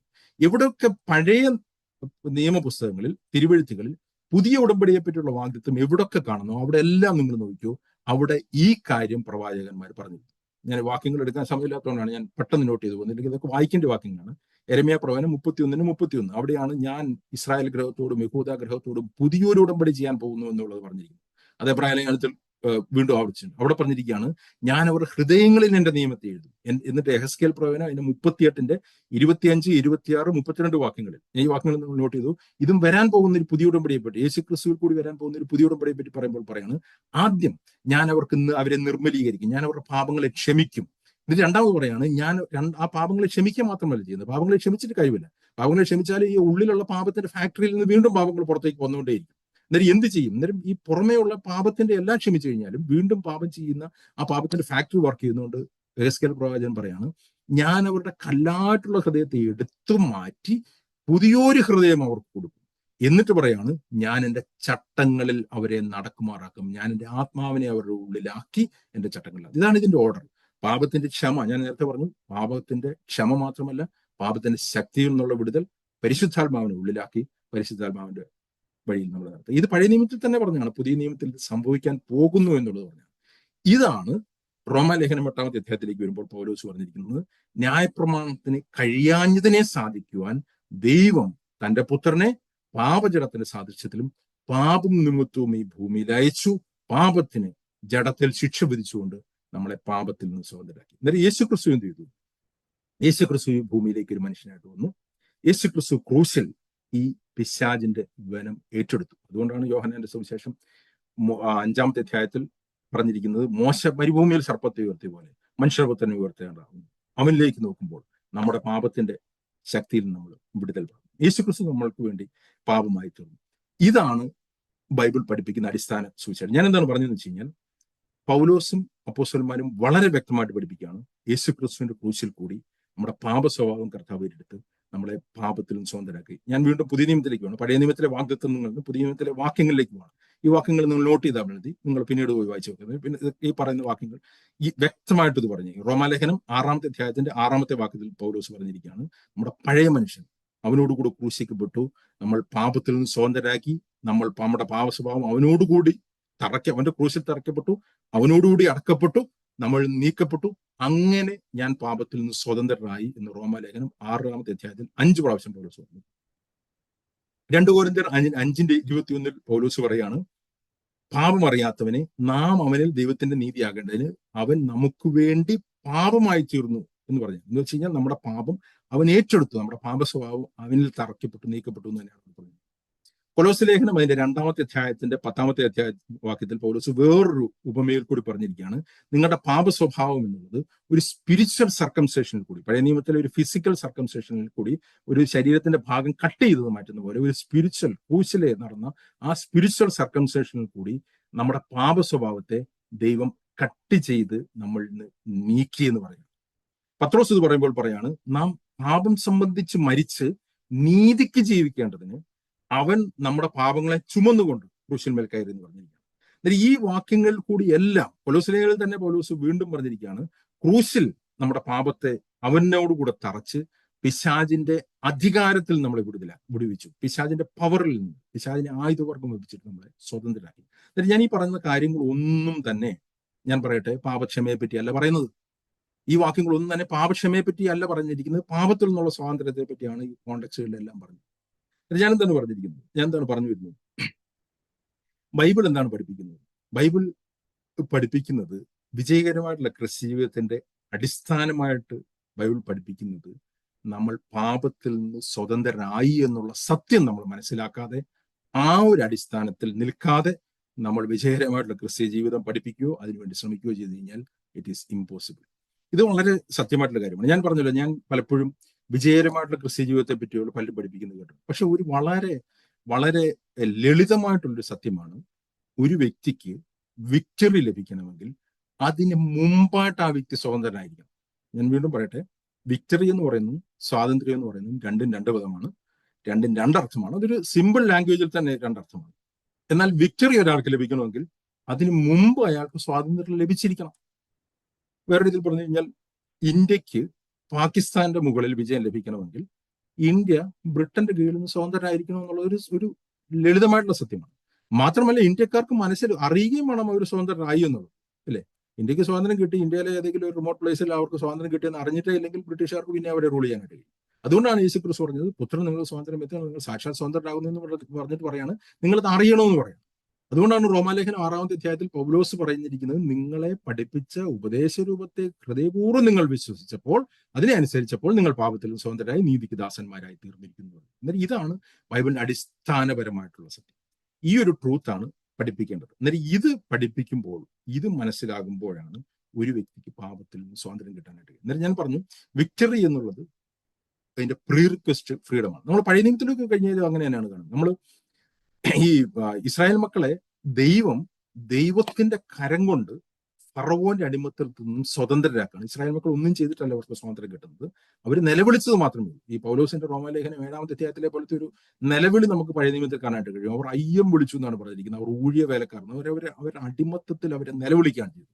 അന്നേരം ദൈവം മോശയെടുത്ത് പറയാണ്, ഞാൻ അവരുടെ നിലവിളി കേട്ടു, ഞാൻ അവരുടെ കഷ്ടത കണ്ടു, ഞാൻ ഇറങ്ങി വന്നവരെ വിടുവിക്കുന്നു പറയാം. എന്നാൽ ഇതാണ് ക്രൂശിൽ നടന്നത്. മനുഷ്യന് നിലവിളിക്കാൻ മാത്രമേ കഴിയത്തുള്ളൂ, മനുഷ്യന് സ്വാതന്ത്ര്യം നേടാനായിട്ട് കഴിയത്തില്ല. നേരം ദൈവം ഇറങ്ങി വന്നിട്ട് അവരെ വിടുവിച്ചതുപോലെ ക്രൂശിലെ ഒരു പൂർത്തീകരിക്കപ്പെട്ട പ്രവൃത്തിയിൽ കൂടി ദൈവം മനുഷ്യനെ പാപത്തിൽ നിന്നും സ്വതന്ത്രനാക്കുക, പാപത്തിന്റെ ശക്തിയിൽ നിന്നും സ്വതന്ത്രനാക്കുക. അങ്ങനെ സ്വതന്ത്രരായ വ്യക്തികൾ ആ സ്വാതന്ത്ര്യത്തിന്റെ ശക്തിയിലാണ് മുമ്പോട്ട് പോയിട്ട് കനാൻ കീഴടക്കുന്നത്. അന്നേരം കനാൻ കീഴടക്കുന്നതിന്റെ പ്രീ റിക്വസ്റ്റ് ഫറവോന്റെ അടിമത്തത്തിൽ നിന്നും മിസ്രൈമിൽ നിന്നുള്ള സ്വാതന്ത്ര്യമാണെന്ന് പറഞ്ഞതുപോലെ നമ്മുടെ ജീവിതത്തിൽ വിജയകരമായിട്ടുള്ള ക്രിസ്ത്യ ജീവിതത്തിന്റെ അടിസ്ഥാനം എന്നുള്ളത് പാപത്തിൽ നിന്ന് സ്വാതന്ത്ര്യം. ഞാൻ അതുകൊണ്ടാണ് ഇത്രയും ഇത് എംഫസൈസ് എന്ന് പറയുന്നത്. എന്നാൽ എന്താണ് ബൈബിളിന്റെ ഹോൾ ഗോസ്പൽ എന്ന് പറയുന്നത്, അല്ലെങ്കിൽ യഥാർത്ഥ സുവിശേഷം എന്ന് പറയുന്നത്? യേശു ക്രിസ്തുവിന്റെ ക്രൂശ് മരണത്തിൽ കൂടി നിങ്ങൾക്ക് പാപത്തിന്റെ ശിക്ഷയിൽ നിന്നുള്ള വിടുതൽ കിട്ടി എന്നുള്ളത് മാത്രമല്ല, അതിനു പകരം ബൈബിൾ പഠിപ്പിക്കുന്നത് യേശു ക്രിസ്തുവിന്റെ ക്രൂശ് മരണത്തിൽ കൂടി ദൈവം പിശാചിനെ ആയുധവർഗം വെപ്പിച്ചു, നിങ്ങളുടെ പാപ സ്വഭാവത്തെ യേശു ക്രിസ്തുവിനോടുകൂടി ക്രൂശിച്ചു, നിങ്ങൾ നീക്കി, നിങ്ങൾ പാപത്തിൽ നിന്ന് സ്വതന്ത്രരായി കഴിഞ്ഞു. അതുകൊണ്ട് ഇന്ന് യേശു ക്രിസ്തുവിന് നിങ്ങളുടെ ഉള്ളിൽ വന്നിട്ട് നിങ്ങളെ റൂൾ ചെയ്യാനായിട്ട് കഴിയുമെന്നാണ്. എന്താണ് ഞാൻ ഒറ്റ വാക്കിൽ പറയാം? Christ died on the cross and he took our sinful nature and he freed us from our sin so that the resurrected Christ can live inside and rule us. എങ്ങനെയാണ്? ആദിയിൽ എന്നതുപോലെ ദൈവത്തിന് പരിശുദ്ധാത്മാവിൽ കൂടി നമ്മൾ കൂടി റൂൾ ചെയ്യാനായിട്ട്. ഇവിടെയാണ്, ഈ ഒരു അടിസ്ഥാനത്തിലാണ് ബാക്കി കാര്യങ്ങൾ. നേരം ബാക്കി കാര്യങ്ങളും അപ്പോസ്തലന്മാർ പഠിപ്പിച്ചു. പക്ഷേ ഇതിന്റെ ഓർഡർ ഇതാണെന്നാണ് പറയുന്നത്. നേരം യേശുക്രിസ്തുവിന്റെ ക്രൂശ് മരണത്തിൽ കൂടി നമ്മൾ പാപത്തിൽ സ്വതന്ത്രരായി നിങ്ങൾക്ക് ഇനി എങ്ങനെ വേണമെങ്കിലും ജീവിക്കാമെന്നല്ല പറയുന്നത്. അവിടെ വെച്ച് അവർ നിർത്തുന്നില്ല. തുടർന്ന് അവർ പറഞ്ഞിരിക്കുന്നു, നിങ്ങൾ സ്വതന്ത്രരായതുകൊണ്ട് ഇനി നിങ്ങളുടെ ഉള്ളിൽ വസിക്കുന്ന കർത്താവിന് നിങ്ങളെ തന്നെ നിങ്ങൾക്ക് ഏൽപ്പിച്ചു കൊടുക്കുമ്പോൾ കർത്താവ് നിങ്ങൾ കൂടി റൂൾ ചെയ്യുകയും നിങ്ങളെ ദൈവത്തിന്റെ ഒരു ഇൻസ്ട്രുമെന്റ് ആയിട്ട് നിങ്ങൾക്ക് ഈ ഭൂമിയിൽ നിങ്ങളെ ഉപയോഗിക്കാനായിട്ട് കഴിയും. ഇവിടെയാണ് യേശുക്രിസ്തു പറഞ്ഞ രണ്ടാമത്തെ ക്രൂശ് വരുന്നത്. ഞാൻ ഇതുവരെയും പറഞ്ഞിരിക്കുന്നത് ആദ്യത്തെ ക്രൂശാണ്, യേശുക്രിസ്തുവിന്റെ ക്രൂശിലെ പ്രവൃത്തിയാണ്. ഇത് എന്താണെന്നുള്ള ആൾക്കാർക്ക് മനസ്സിലാവും. ഇത് മനസ്സിലായ ആൾക്കാരുടെ അടുത്ത് കർത്താവ് തുറന്നു പറയുന്നു. ഞാൻ കഴിഞ്ഞ ആഴ്ച പറഞ്ഞു, പുതിയ നിയമത്തിൽ യേശുക്രിസ്തു തന്റെ വാക്കുകൾ ഏറ്റവും കൂടുതൽ ആവർത്തിച്ചത് തന്നെ അനുഗമിക്കുന്നവർ, കർത്താവിൽ വിശ്വസിച്ച് നിത്യജീവൻ പ്രാപിച്ച് പാപത്തിൽ നിന്ന് സ്വതന്ത്രരായ വ്യക്തികൾ കർത്താവിനെ അനുഗമിക്കുമ്പോൾ അവർ എടുക്കേണ്ട ഒരു ക്രൂശിനെ പറ്റിയാണ്. ഇതാണ് അടുത്ത ഭാഗത്ത് ദൈവം പഠിപ്പിക്കുന്നത്. എന്നിട്ട് ഈ കർത്താവിന്റെ ക്രൂശിലെ വർക്കിനാൽ പാപത്തിൽ നിന്ന് സ്വതന്ത്രരായ ഒരു വ്യക്തി കർത്താവിനെ അനുഗമിക്കുമ്പോൾ അവരിൽ കൂടി കർത്താവ് വസിച്ചുകൊണ്ട് കർത്താവിന്റെ ഫലം കായ്ക്കുകയും നമ്മളെ ഒരുമിച്ച് കർത്താവിന് പണിയപ്പെടാനായിട്ട് നമുക്ക് കഴിയുകയും ചെയ്യുന്നതാണ്. എന്നിട്ട് ഇതാണ് ഞാൻ മുമ്പോട്ട് വിശദീകരിക്കാനായിട്ട്. രണ്ടാം ഭാഗത്ത് ഞാൻ പറഞ്ഞല്ലോ, ആദ്യത്തെ ഭാഗം പറഞ്ഞതിന് ശേഷം അപ്പോസ്തലന്മാരും യേശുക്രിസ്തുവും തുടർച്ചയായിട്ട് പഠിപ്പിക്കുന്നത് ക്രൂശ് എടുത്തുകൊണ്ട് കർത്താവിനെ അനുഗമിക്കാൻ. അതായത് നമ്മൾ ക്രൂശ് എടുത്തുകൊണ്ട് കർത്താവിനെ അനുഗമിക്കുമ്പോൾ എന്ത് സംഭവിക്കുന്നു? നമ്മുടെ ഉള്ളിൽ വന്ന ദൈവത്തിന്റെ ആ ജീവൻ നമ്മൾ കൂടി പുറത്തേക്ക് വരികയും, നമ്മൾ കർത്താവിൽ വസിക്കുമ്പോൾ കർത്താവിന്റെ ജീവൻ നമ്മൾ കൂടി മാനിഫെസ്റ്റ് ചെയ്യുകയും ആത്മാവിന്റെ ഫലങ്ങളായിട്ട് നമ്മൾ കൂടി പുറത്തു വരികയും അതിന്റെ അപ്പുറത്തേക്ക് നമുക്ക് ഒരു ശരീരമായിട്ട് പണിയപ്പെടാൻ കഴിയുകയും ചെയ്യും. അങ്ങനെ വരുമ്പോൾ നമ്മുടെ സ്വയജീവൻ, നമ്മുടെ ജഡത്തെ നമുക്ക് ക്രൂശിക്കാനായിട്ടും ആ ജീവൻ നഷ്ടപ്പെടുകയും ദൈവത്തിന്റെ ജീവൻ നമ്മൾ കൂടി മാനിഫെസ്റ്റ് ചെയ്യാനായിട്ട് കഴിയും. അതുകൊണ്ടാണ് യേശുക്രിസ്തു യോഹന്നാന്റെ സുവിശേഷം 15-ാമത്തെ അധ്യായത്തിൽ പറഞ്ഞിരിക്കുന്നത്, എന്നിൽ വസിപ്പിൻ. രക്ഷിക്കപ്പെട്ടവരത്ത് പറയാണ്, നീ എന്നിൽ വസിപ്പിൻ, ഞാൻ നിങ്ങളിലും വസിക്കും. കൊമ്പിന് മുന്തിരിവള്ളിയിൽ വസിച്ചിട്ടില്ലാതെ സ്വയമായിട്ട് ഫലം കഴിക്കാൻ കഴിയാത്ത പോലെ നിങ്ങൾക്ക് സ്വയമായിട്ട് കഴിക്കാൻ കഴിയത്തില്ല. എന്ന് വെച്ച് കഴിഞ്ഞാൽ നമ്മളെ ആദത്തിൽ നിന്ന് വെട്ടിയെടുത്ത്, അല്ലെങ്കിൽ കാട്ടൊലിവായിരുന്നു നമ്മളെ, ആ കാട്ടൊലിവിന്റെ സ്ഥാനത്ത് നിന്ന് വെട്ടിയെടുത്ത് കർത്താവിലേക്ക് ദൈവം ഒട്ടിച്ചതിന് ശേഷം കർത്താവിന്റെ ജീവൻ നമ്മൾ കൂടി ആത്മാവിന്റെ ഫലങ്ങളായിട്ട് പുറത്തു വരാനായിട്ട് കഴിയും. മർക്കോസിന്റെ സുവിശേഷം 7-ാമത്തെ അധ്യായത്തിൽ യേശുക്കുറിച്ച് പറയാണ്, ഉള്ളിൽ നിന്ന്, മനുഷ്യന്റെ ഉള്ളിൽ നിന്ന് പാപത്തിന്റെ ഈ ഫലങ്ങൾ പുറപ്പെടുന്ന അതേ സ്ഥലത്ത് നിന്ന്. യോഹന്നാന്റെ സുവിശേഷം 7:38 യേശുക്കുറിച്ച് പറയാണ്, ഉള്ളിൽ നിന്ന്, എന്നിൽ വിശ്വസിക്കുന്നതിന്റെ ഉള്ളിൽ നിന്ന് ജീവജലത്തിന്റെ നദികൾ പുറത്തേക്ക്. അന്നേരം മുമ്പ് പാപത്തിന്റെ ഉറവയായിരുന്നിടത്തു നിന്ന് ദൈവത്തിന്റെ ജീവന്റെ ഒരു ഉറവ കർത്താവിന് തുറക്കാനായിട്ടും ആ ജീവന്റെ ഉറവയിൽ കൂടി, ഇല്ലെങ്കിൽ ആ ജീവൻ കൂടി നമ്മൾ ആത്മാവിന്റെ ഫലങ്ങൾ പുറത്തു വരാനായിട്ട് കഴിയുകയും ചെയ്യും.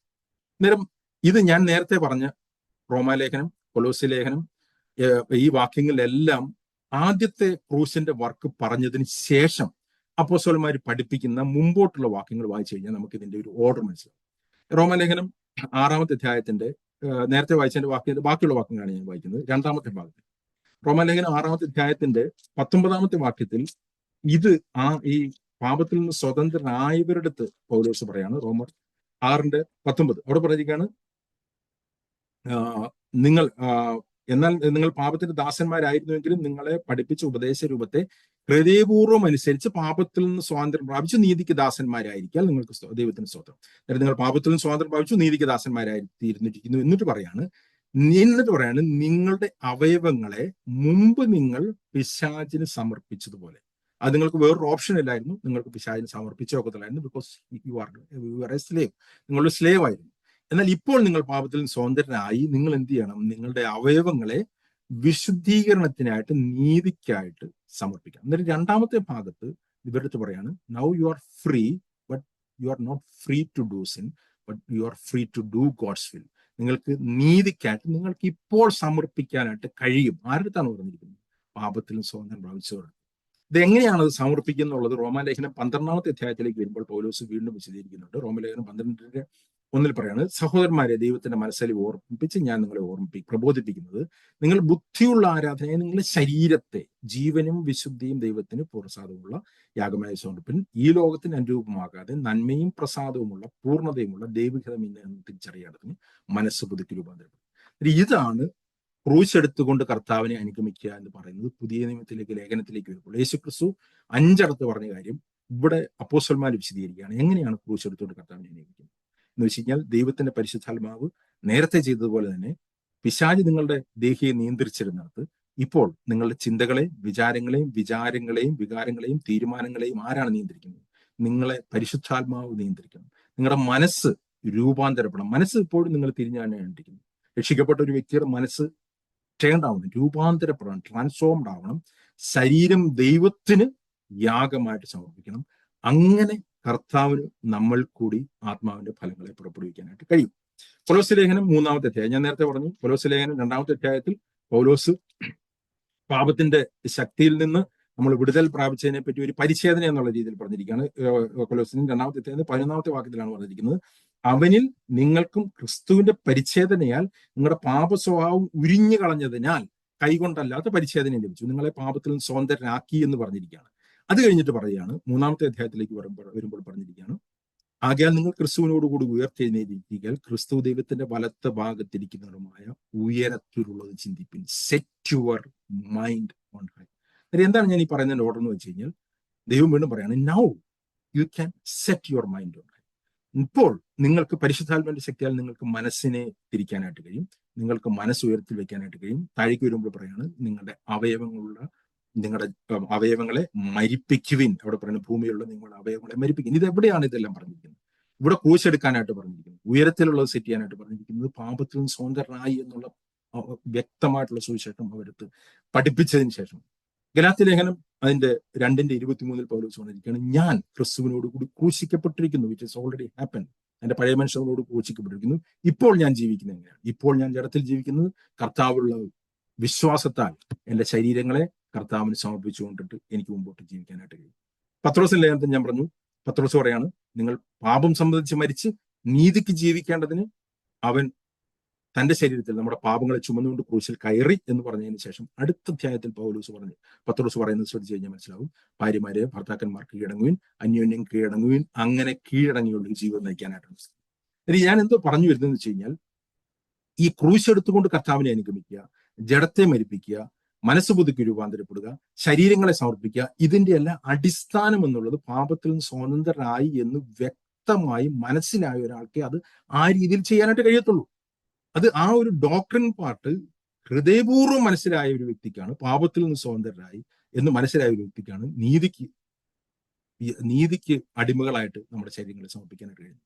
ഇത് സുവിശേഷത്തിന്റെ അടിസ്ഥാനപരമായിട്ട് എല്ലായിടത്തും ഈ ഒരു ഓർഡറിലാണ് പൗലോസ് പഠിപ്പിക്കുന്നത്, ഇല്ലെങ്കിൽ അപ്പോസ്തലന്മാർ പഠിപ്പിക്കുന്നത്. ഞാനൊരു വാക്യം കൂടി വായിച്ചിട്ട് വിഷയത്തിലേക്ക് നിർത്താനായിട്ട് ആഗ്രഹിക്കുകയാണ്. ഫിലിപ്പ് ലേഖനം അതിന്റെ 2-ാമത്തെ അധ്യായം. ഫിലിപ്പ് ലേഖനം 2-ാമത്തെ അധ്യായത്തിൽ നിങ്ങൾ ആ കോണ്ടക്സ്റ്റ് വായിച്ചു കഴിഞ്ഞാൽ മനസ്സിലാവും, യേശു ക്രിസ്തുവിന്റെ ഭൂമിയിലേക്കുള്ള മനുഷ്യനായിട്ടുള്ള വരവ്, ക്രൂശിലുള്ള മരണം, പുനരുത്ഥാനം, അതിനുശേഷം പറഞ്ഞിരിക്കുകയാണ് നിങ്ങൾ അനുസരിക്കണമെന്ന് പറഞ്ഞത്.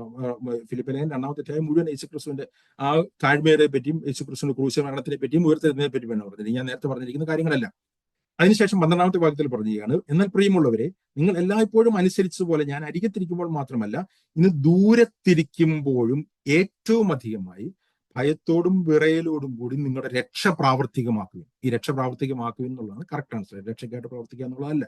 രക്ഷയ്ക്കായിട്ട് ഒരു വ്യക്തിക്ക് പ്രവർത്തിക്കാനായിട്ട് കഴിയുന്നില്ല, പ്രവർത്തിക്കാനുള്ളതല്ല രക്ഷ വിശ്വാസത്തിലുള്ളതാണ്.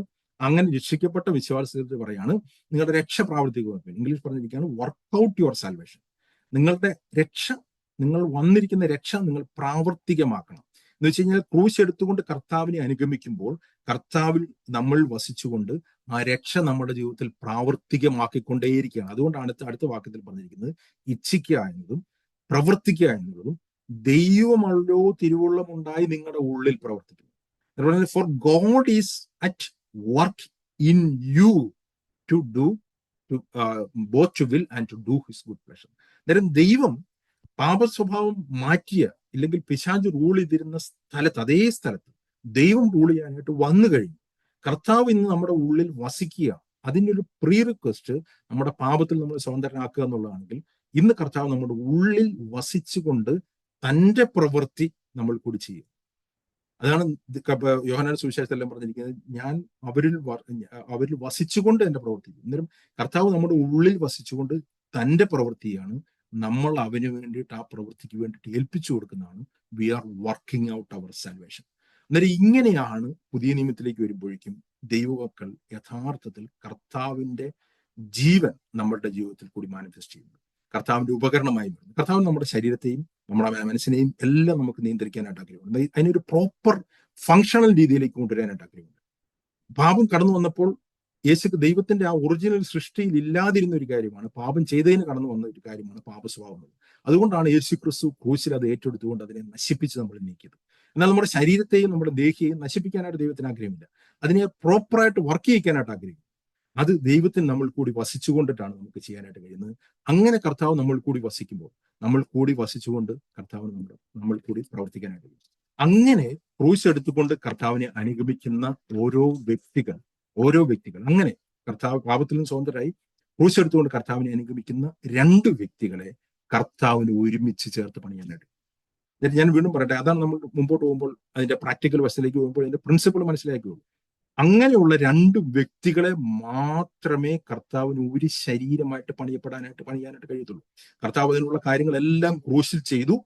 ആ കർത്താവിന്റെ ക്രൂശിൽ ചെയ്ത ആ പ്രവൃത്തിയുടെ അടിസ്ഥാനത്തിൽ നമ്മൾ ക്രൂശ് എടുത്തുകൊണ്ട് ഓരോ ദിവസവും നമ്മുടെ ഇഷ്ടങ്ങളെ ത്യജിച്ചുകൊണ്ട്, നമ്മുടെ ദേഹിയെ മരിപ്പിച്ചുകൊണ്ട് നമ്മൾ ക്രൂശ് എടുത്തുകൊണ്ട് കർത്താവിനെ അനുഗമിക്കുന്നു. അങ്ങനെ ക്രൂശ് എടുത്തുകൊണ്ട് അനുഗമിക്കുന്ന 2 വ്യക്തികളെ കർത്താവിന് ഒരുമിച്ചിട്ട് ഒരു ദേഹമാക്കി തീർക്കാനായിട്ട് കഴിയും. അതാണ് ഒരു കുടുംബത്തിൽ നടക്കുന്നത്. അങ്ങനെ ഒരു കുടുംബത്തിൽ ഒരു യൂണിറ്റ് ആയിട്ട് ഒരു ദേഹമായി തീർന്നത് പോലെ, അത് ശാരീരികമായിട്ടുള്ള ബന്ധം മാത്രമല്ല ഞാൻ പറഞ്ഞത്, ഞാൻ പറഞ്ഞിരിക്കുന്ന അല്ലാതെയുള്ള കർത്താവിന്റെ മഹാപുരോഹിത പ്രാർത്ഥന എന്ന് പറയാനായിട്ട് കഴിയത്തില്ല. യോഹന്നാന്റെ സുവിശേഷം 17-ാമത്തെ അധ്യായത്തിൽ യേശുക്രിസ്തുവിന്റെ അവസാനത്തെ പ്രാർത്ഥനയിൽ കർത്താവ് പ്രാർത്ഥിക്കുന്ന പോലെ, അവർ ഐക്യത്തിൽ ഒന്നാകുക എന്ന് പറഞ്ഞിരിക്കുന്ന പോലെ, അങ്ങനെ രണ്ട് വ്യക്തികളെ കർത്താവിന് ഐക്യതയിൽ ഒന്നാക്കാനായിട്ട് കഴിയും. അങ്ങനെ ഐക്യതയിൽ ഒന്നാക്കിയിരിക്കുന്ന വ്യക്തികളെ ചേർത്ത് കർത്താവിന്റെ ശരീരമായിട്ടുള്ള ദൈവസഭ പണിയാനായിട്ട് കഴിയും. അങ്ങനെ അതുകൊണ്ടാണ് കർത്താവ് പറഞ്ഞിരിക്കുന്നത്, ജീവനുള്ള കല്ലുകളായിട്ടുള്ള ഓരോ വ്യക്തികൾ കർത്താവിന്റെ ക്രൂശുമരണത്താൽ ആ പാപ സ്വഭാവത്തിൽ നീക്കപ്പെട്ടു വെട്ടിയെടുക്കപ്പെട്ട കല്ലുകൾ, കർത്താവിന്റെ ക്രൂശ് എടുത്തുകൊണ്ട് നമ്മൾ അനുഗമിക്കുമ്പോൾ നമ്മുടെ ജീവിതത്തിലുള്ള ജഡത്തിന്റെ സ്വഭാവങ്ങൾ മാറ്റപ്പെടുകയും അങ്ങനെയുള്ള രണ്ട് വ്യക്തികൾ ഒരുമിച്ച് പണിയപ്പെടുകയും അങ്ങനെയുള്ള ഒരു ദൈവസഭ പണിയുകയും ചെയ്യുമ്പോൾ ആ ദൈവസഭയിലാണ് ദൈവത്തിന്റെ യഥാർത്ഥമുള്ള പ്രിൻസിപ്പൽ പ്രാക്ടിക്കലി അപ്ലിക്കബിൾ ആകാനായിട്ട് കഴിയും. അന്നേരം ഗോതമ്പൂണിയായിട്ട് ജീവിച്ചെഴുന്നേറ്റ വ്യക്തികൾ ക്രൂശ് തന്നെത്താനെ ത്യജിച്ചുകൊണ്ട്, നമ്മുടെ സ്വയജീവനെ ത്യജിച്ചുകൊണ്ട് നമ്മൾ ക്രൂശ് എടുത്തുകൊണ്ട് കർത്താവിനെ അനുഭവിക്കുമ്പോൾ നമ്മൾ പൊടിഞ്ഞു ചേരുകയാണ്, പൊടിഞ്ഞു ഒരു അപ്പമായിട്ട് തീരുകയാണ്, അങ്ങനെ ഒരു ശരീരമായിട്ട് തീരുകയാണ്. കർത്താവിന്റെ ജീവൻ ഉള്ളിൽ വന്ന ഓരോ അവയവങ്ങൾ കർത്താവിന്റെ തലയുമായിട്ട് ചേർന്ന് നമ്മുടെ ഇഷ്ടത്തിനല്ലാതെ കർത്താവിന്റെ ഇഷ്ടം മനസ്സിലാക്കി യഥാർത്ഥത്തിൽ ജീവിക്കുമ്പോൾ കർത്താവിന്റെ തലയുമായിട്ട് ചേർന്നിട്ട് ഒരു ശരീരമായിട്ട് വർക്ക് ചെയ്യുകയാണ്. അങ്ങനെ വർക്ക് ചെയ്യുന്ന ഒരു ശരീരത്തിൽ, ഒരു മന്ദിരത്തിൽ, ഒരു അപ്പത്തിൽ കർത്താവിന്റെ ഗ്ലോറി മാനിഫെസ്റ്റ് ചെയ്യാനായിട്ട് കഴിയും. അതിൽ കൂടി കർത്താവിന്റെ യഥാർത്ഥത്തിലുള്ള പുതിയ നിയമസഭയുടെ പ്രിൻസിപ്പിൾസ് കർത്താവിന് അവിടെ യഥാർത്ഥത്തിൽ വർക്കൗട്ട് ചെയ്യാനായിട്ട് കഴിയും. ഞാനത് മുമ്പോട്ടുള്ള ക്ലാസ്സുകളിൽ ഈ പുതിയ നിയമസഭയുടെ പ്രാക്ടിക്കലായിട്ട് അവർ എങ്ങനെയാണ് ചെയ്തത്, ഈ ഒരു ക്രൂശിന്റെ സന്ദേശത്തിന്റെ അടിസ്ഥാനത്തിൽ എങ്ങനെയാണ് അവർ ബിൽഡ് ചെയ്തതെന്നുള്ളത് പഠിപ്പിക്കാനായിട്ട് ആഗ്രഹിക്കുകയാണ്. ഞാൻ അതിനു മുമ്പായിട്ട് ഈ ഒരു കാര്യം പറഞ്ഞെങ്കിലും വെക്കുള്ളൂ. കാരണം ഈ ഒരു അടിസ്ഥാനത്തിന്റെ മുകളിലാണ് അവർ ബിൽഡ് ചെയ്തത്. ഈ ഒരു അടിസ്ഥാനത്തിലേക്ക് എപ്പോഴും അവർ കോൺസെൻട്രേറ്റ് ചെയ്തുകൊണ്ടാണ് മുകളിലോട്ടുള്ള കാര്യങ്ങൾ അവർ ബിൽഡ് ചെയ്തത്. ഈ ഒരു അടിസ്ഥാനം ക്ലിയർ ആയിട്ട് ഇട്ടിട്ടില്ലെങ്കിൽ മുമ്പോട്ടുള്ള പണി നമുക്ക് ചെയ്യാനായിട്ട് കഴിയില്ല. നമ്മൾ പറഞ്ഞത് നമ്മൾ കതകിന്റെ വീടിന്റെ വിൻഡോയും ഇല്ലെങ്കിൽ ബാക്കിയുള്ള കാര്യങ്ങളും അടിസ്ഥാനത്തിലല്ല വയ്ക്കുന്നത്. അടിസ്ഥാനത്തിൽ നമ്മൾ കല്ലിട്ട് അതിനെ ഉറപ്പിച്ചിട്ട് മുകളിലേക്കാണ് ഈ കാര്യങ്ങൾ കല്ല് വെച്ചിട്ട് പണിയുന്നത്. ഈ അടിസ്ഥാന സന്ദേശത്തിൽ യേശുക്രിസ്തു ക്രൂസിൽ മരിച്ചതിൽ കൂടി യേശുക്രിസ്തു അടിസ്ഥാന ശിലയായി മാറിയ ആ ക്രിസ്തുവിൽ, ആ അടിസ്ഥാന സുവിശേഷത്തിൽ നിന്നുകൊണ്ടിട്ടാണ് നമുക്ക് മുമ്പോട്ട് കല്ലുകൾ വെച്ചിട്ട് ബിൽഡ് ചെയ്യാനായിട്ട് കഴിയുന്നത്. നമുക്ക് അടുത്ത ദിവസങ്ങളിലേക്ക് പോകുമ്പോൾ ഈ കാര്യങ്ങൾ കൂടുതൽ നമ്മൾ വിശദീകരിക്കാം. പുതിയ നിയമ ദൈവസഭ എങ്ങനെയാണ് വർക്ക് ചെയ്യേണ്ടത്, പുതിയ നിയമസഭയുടെ ഏത് രീതിയിലാണ് അവരുടെ ശുശ്രൂഷകൾ മുമ്പോട്ട് കൊണ്ടുവരുന്നത്, എങ്ങനെയായിരുന്നു അവരുടെ എൽഡേഴ്സിന്റെ പ്രവർത്തനങ്ങൾ, എങ്ങനെയായിരുന്നു അവിടുത്തെ ഓരോ ശുശ്രൂഷകൾ എന്നുള്ളത് മുമ്പോട്ട് കൂടുതലായിട്ട് വിശദീകരിക്കാം. പക്ഷേ ഈ ഒരു അടിസ്ഥാനം ഇതിനു മുമ്പായിട്ട് ഇടേണ്ട ആവശ്യമുള്ളതുകൊണ്ടാണ് ഞാൻ കൂടുതലായും വിശദീകരിച്ച് പറഞ്ഞത്. എന്തെങ്കിലും സംശയങ്ങളുണ്ടെങ്കിൽ നിങ്ങൾക്ക് ഇതുമായിട്ട് ബന്ധപ്പെട്ട് ചോദിക്കാൻ ഞാനത് ക്ലിയർ ചെയ്യാം. ഹലോ ബ്രദറെ, താങ്ക് യു. ഈ ഒരു കാര്യം ഇതിനെപ്പറ്റി നേരത്തെ കേട്ടിട്ടുള്ളതും ഞാൻ മനസ്സിലാക്കിയിരുന്നതും ശരിക്കും പാപത്തിന്റെ ശിക്ഷയിൽ നിന്ന് നമ്മൾ രക്ഷിക്കപ്പെട്ടു. ഇനി പാപത്തിന്റെ ശക്തിയിൽ നിന്നുള്ള രക്ഷ നടന്നുകൊണ്ടേ ഇരിക്കുകയാണ്. എന്നാൽ പിന്നെ ഇനിയും ഇതിനുശേഷം നമ്മൾ പാപത്തിന്റെ സാന്നിധ്യത്തിൽ നിന്ന്, മരണത്തിന് ശേഷം അല്ലെങ്കിൽ കർത്താവിന്റെ ശേഷം പാപത്തിന്റെ സാന്നിധ്യത്തിൽ നിന്നുള്ള ഒരു വിടുതലായിരിക്കും ഉണ്ടാകുന്നതെന്നുള്ള ഒരു രീതിയിലാണ് മനസ്സിലാക്കിയിരുന്നത്. ഇത് ഇത്രയും കാര്യം മനസ്സിലാക്കാൻ പറ്റിയത് വളരെ ഉപകാരമായി. വളരെ നന്ദിയുണ്ട് അതിൽ. കൂടാതെ പിന്നെ ഇപ്പൊ ഈ വിശുദ്ധീകരണം ഇപ്പൊ 3 തരത്തിൽ പറയുന്നുണ്ടല്ലോ: നീതീകരണം, വിശുദ്ധീകരണം, മഹത്വീകരണം അല്ലെങ്കിൽ ഗ്ലോറിഫിക്കേഷൻ. അങ്ങനെ ആ പറയുന്ന കാര്യങ്ങളിൽ ഈ വിശുദ്ധീകരണം എന്ന് പറയുന്നതാണല്ലേ ഈ കർത്താവിനെ അനുഗമിക്കുക എന്ന് പറയുന്നല്ലേ? Yes, exactly. ഓക്കെ. വിശുദ്ധീകരണം എന്ന് പറയുന്നത് അതാണ്. അത് അവിടെയാണ് ബ്രദർ ഈ പറഞ്ഞതുപോലാണ് എല്ലാവരും, ഞാനും പൊതുവെ എല്ലാവരും കേട്ടില്ല. ഞാൻ അതുകൊണ്ടാണ് നിങ്ങളുടെ ചോദിച്ചത്.